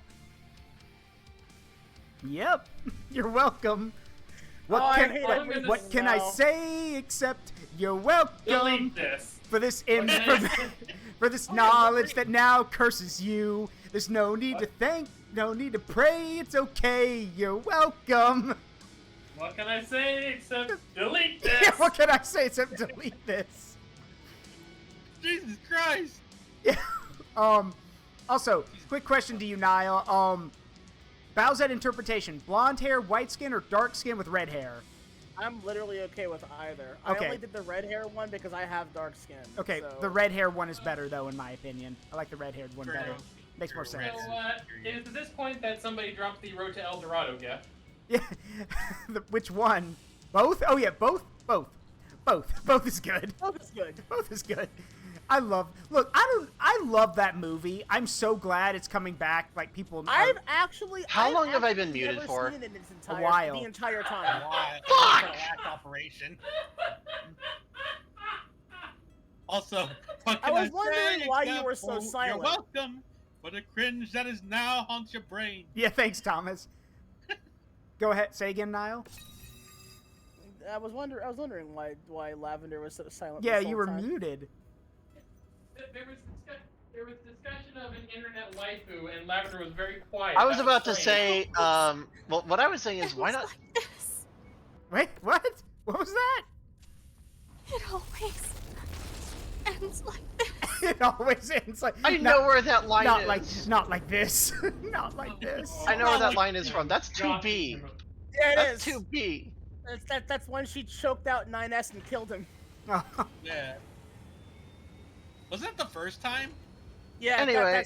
That is the spoilers. That's the end. That's the ending for ending A. Yeah. Hey, thanks. I haven't played that yet. Don't. Don't worry. You'll be don't depressed. worry. You'll be even more depressed than you are.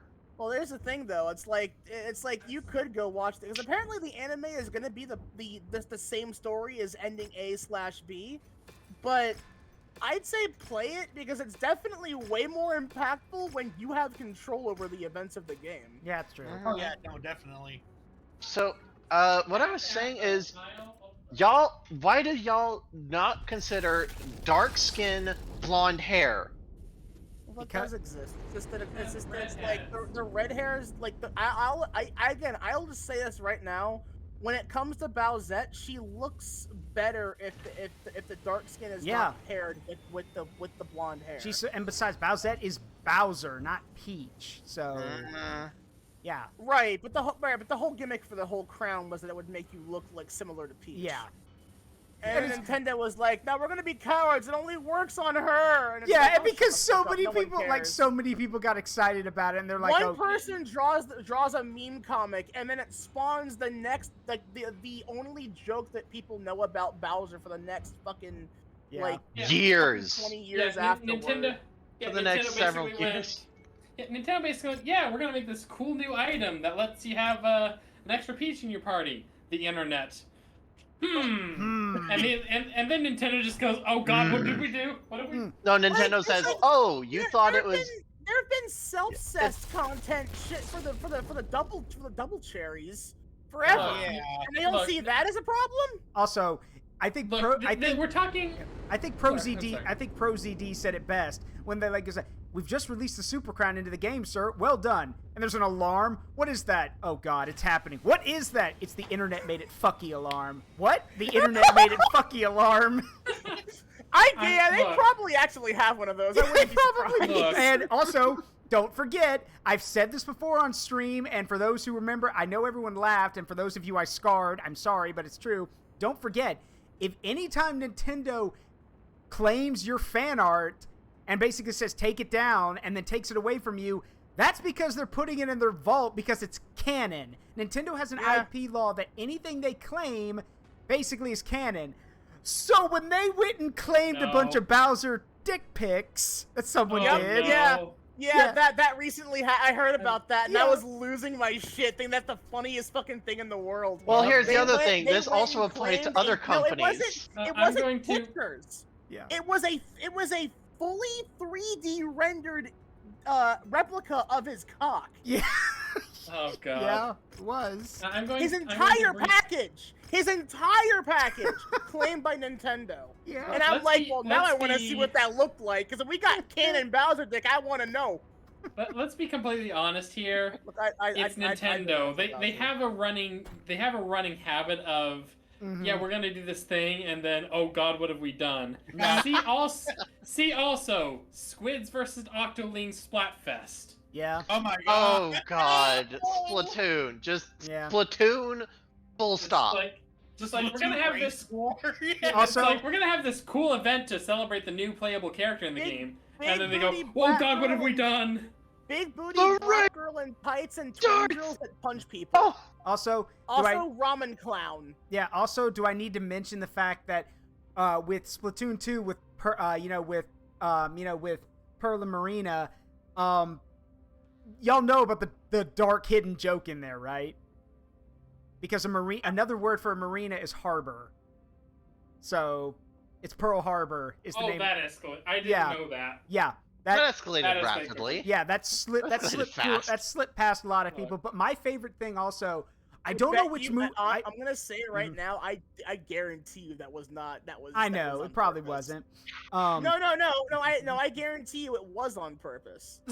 Japan's infamously not good at admitting they were on the wrong side of World War II. They're not. I should mention though, I don't know if it was for Zootopia or another movie, but I do know when they pitched the idea. No, when they pitched the idea to Disney, the Disney executives told the creators, "You know, people are going to draw porn of this, right?"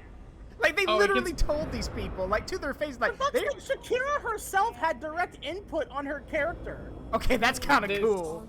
So apparently the story behind that is that Shakira, when she was shown the initial concept for Gazelle, what are gazelles known for? Being slim and dainty. She said there ain't enough ass on that. If I'm gonna be playing, you better put some big ass on that Gazelle. And they did. Yeah. And parents were pissed about that, by the way. Oh well. I mean. Oh well. If we're talking about this, I'm gonna point over towards Disney, who literally does have a acknowledged the Disney porn vault. The Disney porn vault. Yeah. Oh, they have one of those, really? Yes. That is a thing. That's awesome. Yeah. They take new animators there all the time, basically to say this is what will happen. This is what happens. You ready for the best part? What? A lot of what's in the vault was made by the creators. Yeah, that is also true. Because of the way the contracts are written, if they draw a smut of the characters, Disney has to take it. Yeah. Yep. Well, it's very funny that you say that, because apparently that's actually a clause that a lot of gacha games have, where it's like, you are not allowed to draw any sort of lewd content of the characters you create for us, because you're under contract not to. Which is really funny in hindsight, because they learned about from the... No, Raiko and Shuten Doji and Fate Grand Order are two of the biggest predominators of the Fate Grand Order porn scene, and they're drawn by a porn artist. Raita is a hentai mangaka and is a very popular magical girl-based series that my sister's a fan of. So, like, apparently apparently they don't like them drawing that by themselves. And the worst part about it is that in a similar fashion, recently, so you all know about Girls Frontline, right? Yep. Yeah. Well, apparently, one of the artists for two of the most popular characters from the series, Springfield and WA 2000, apparently the artists, because I think the artist like draws them like as a pair quite frequently, because why not? And apparently they're getting like they have a lot of in-game alternate skins and CG that you can get for the characters. Well, apparently the vast majority of, I want to say it was the Chinese fan base, because of course it is, Yeah. threw a massive severe hissy fit and began harassing the hell out of the artist because they kept getting hired to draw more skins of those characters and not leaving enough room for Drop everybody incoming. else.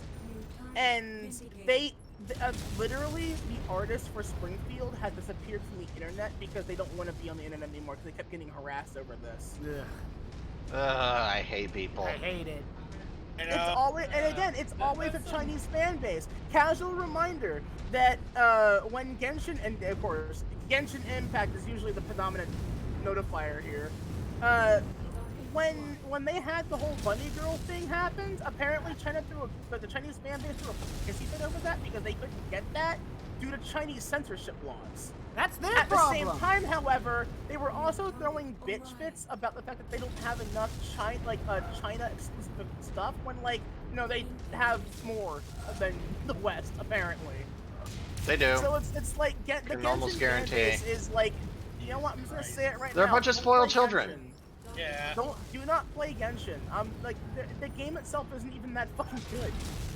Oh. And the people who make it have no respect for it. It's Breath of the Weeb. Yeah, Breath of the Weeb. No, see, at that point, I've since stopped comparing the two because I was told by someone, it's like, so I know that you can't play Breath of the Wild because you don't have a Switch at the time, and I'm like, yeah, I don't. So okay, do you want an alternative? And I go, there's an alternative, and they go, yeah, it's called Genshin Impact. It just came out, and it's got like a similar play style, and this one you can play as a cute girl, and I'm like, you know what? Sure, I'll try it out. I had fun with it for a while. And then I realized how bad the gameplay is.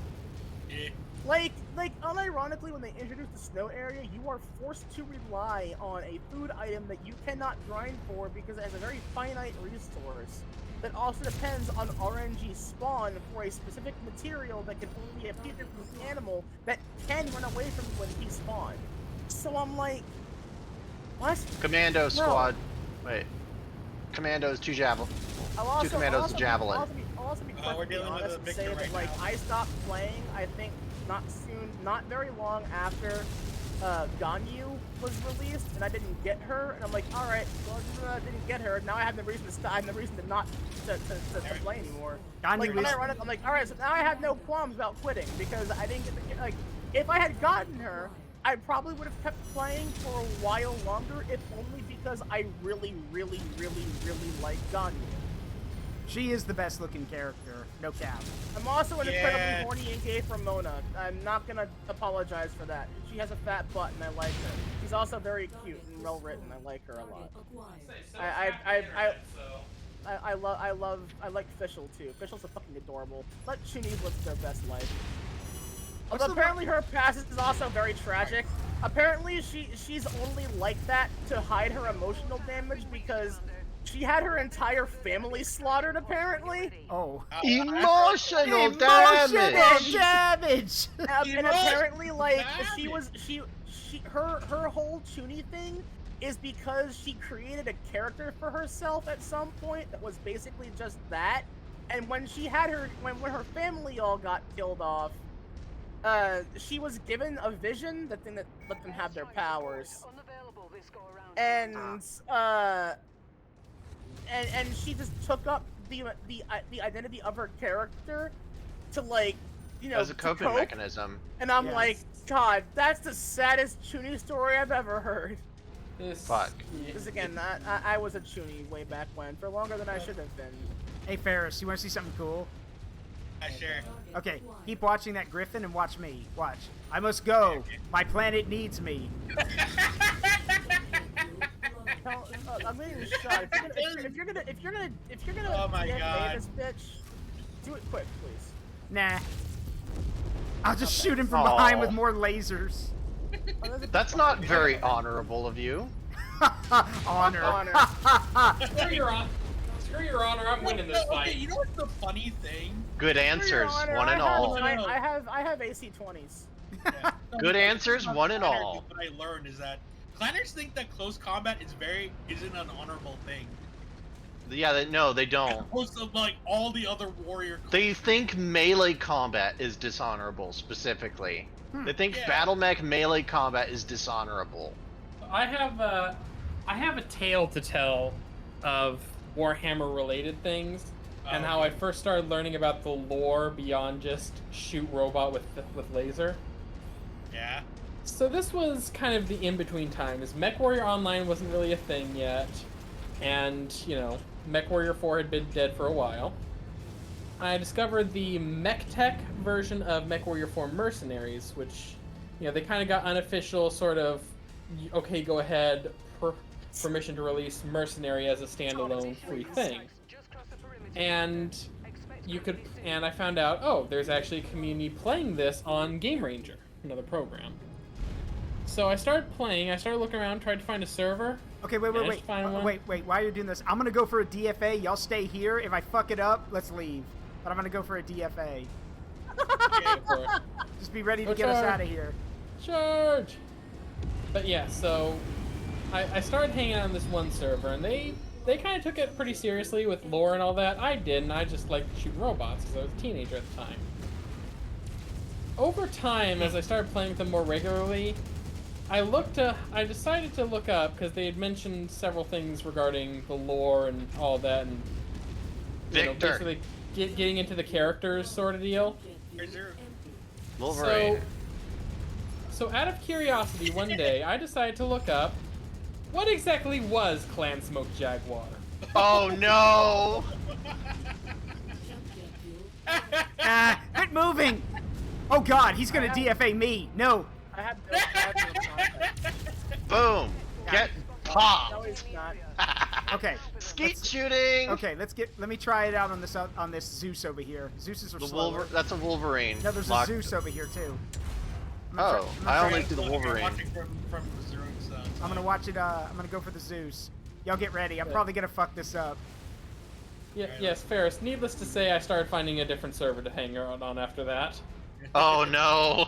Wait, where is it? I saw a Zeus. Where'd it go? Oh, there it is! I'm gonna blow your legs off so you can't run away. I didn't even know that there were people that actually liked Blow one of its legs. I am. Yeah, Okay, it's gone. Legs are gone. All right, here we go. Zaruk, you're welcome. That Gauss rifle. Here it comes. Here I go. Mine. No, I was. Oh no, I landed right in front of him. Damn it. It was too shallow. All right, hold on. I got this.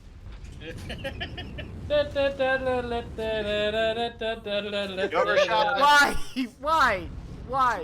Okay. Because you have to account for the fall.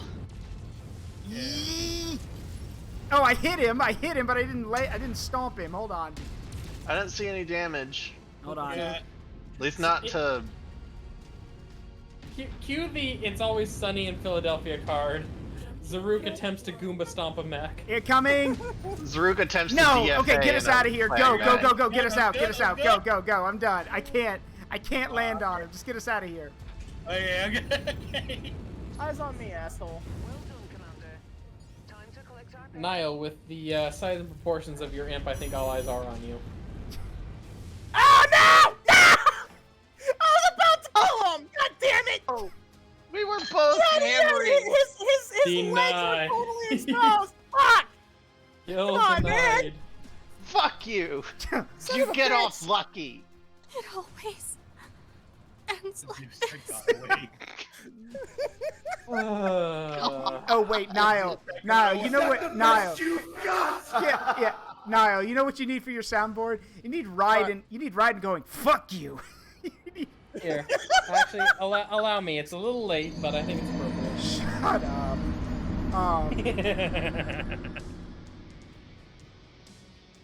What's the difference between a Commando 1D and a Commando 2P? Oh well. Usually, yeah, loadout. Really. Raiden says. When you have mechs of different numbers, it's usually the loadout is a lot different. Mm-hmm. Yeah. Yeah, there is a clip of Raiden saying "fuck you." I'm grabbing that. yeah. Okay, hang on. Are we talking about Metal Gear Raiden? Yes. Is this where somebody says something about 9/11? No. Squeeze my hog. Squeeze my hog. Fuck you. Anytime, anywhere. But only if my husband says it's okay. Colonel. That's a Don't worry if I fuck this guy. Colonel.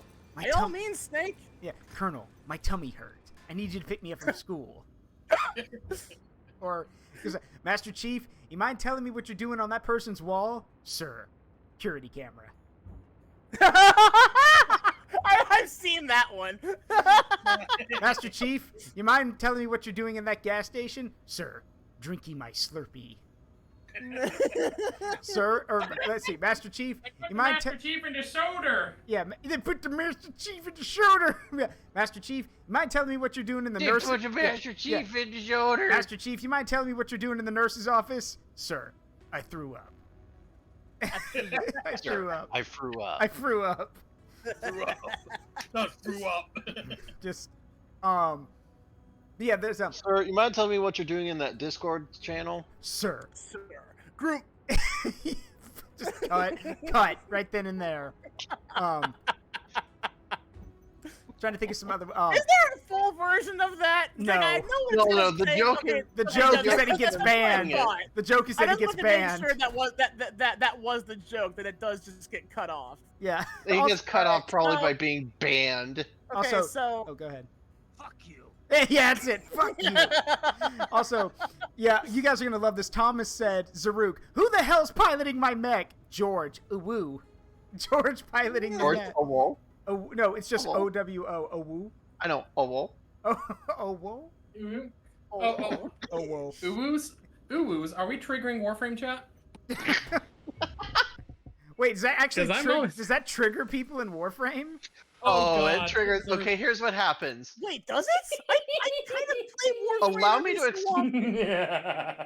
Okay, allow me to explain. Please do. Because I have seen it. What happens is two things. Half of region chat starts oohing back. The other half starts screaming about the other. Starts screaming for them to stop. That's what happens. God, it's so dumb. It's so dumb. I mean, you could also just ping Great Prime, and that starts a fight. Mm-hmm. Great Prime. Anyway, God. I've got to go. I'll talk to you guys later. Yeah. See ya. See you. Well, that's gonna do it for tonight. We will be back tomorrow for Dark Tide. But yeah, I appreciate you guys all coming out. Thank you, Marauder. Bird up. Bird up. Thank you, Nile, Lavender, Josiah, and Ferrus for coming along. The Magpies are always good to have. Thank you, 17. Thank you, Marauder. Thank you, Lord Dragon, for the raid, and thank you too, Azzy. Now we are gonna go raid and respond to somebody in kind. So give me a moment to find someone.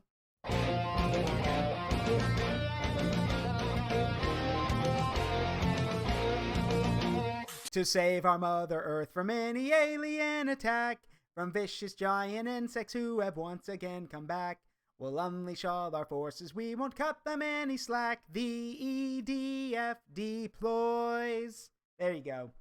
Let's see. Find someone else to raid on here. See, I gotta get back into EDF. I want to take Inu into EDF 4.1. So we might do that at some point. Let's see who is available to raid.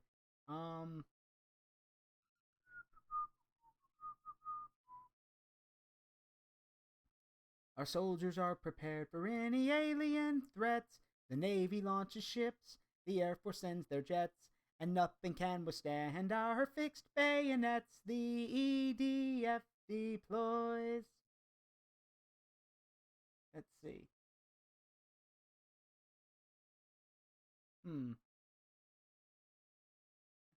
Our forces have now dwindled and we pull back to regroup. The enemy has multiplied and formed a massive group. We better beat these bugs before we're all turned to soup. The EDF deploys. Let's see. I think we're gonna go say hi to Tori and Peach. They are playing Spyro the Dragon Reignited. So we're gonna go say hi to them. Let's see.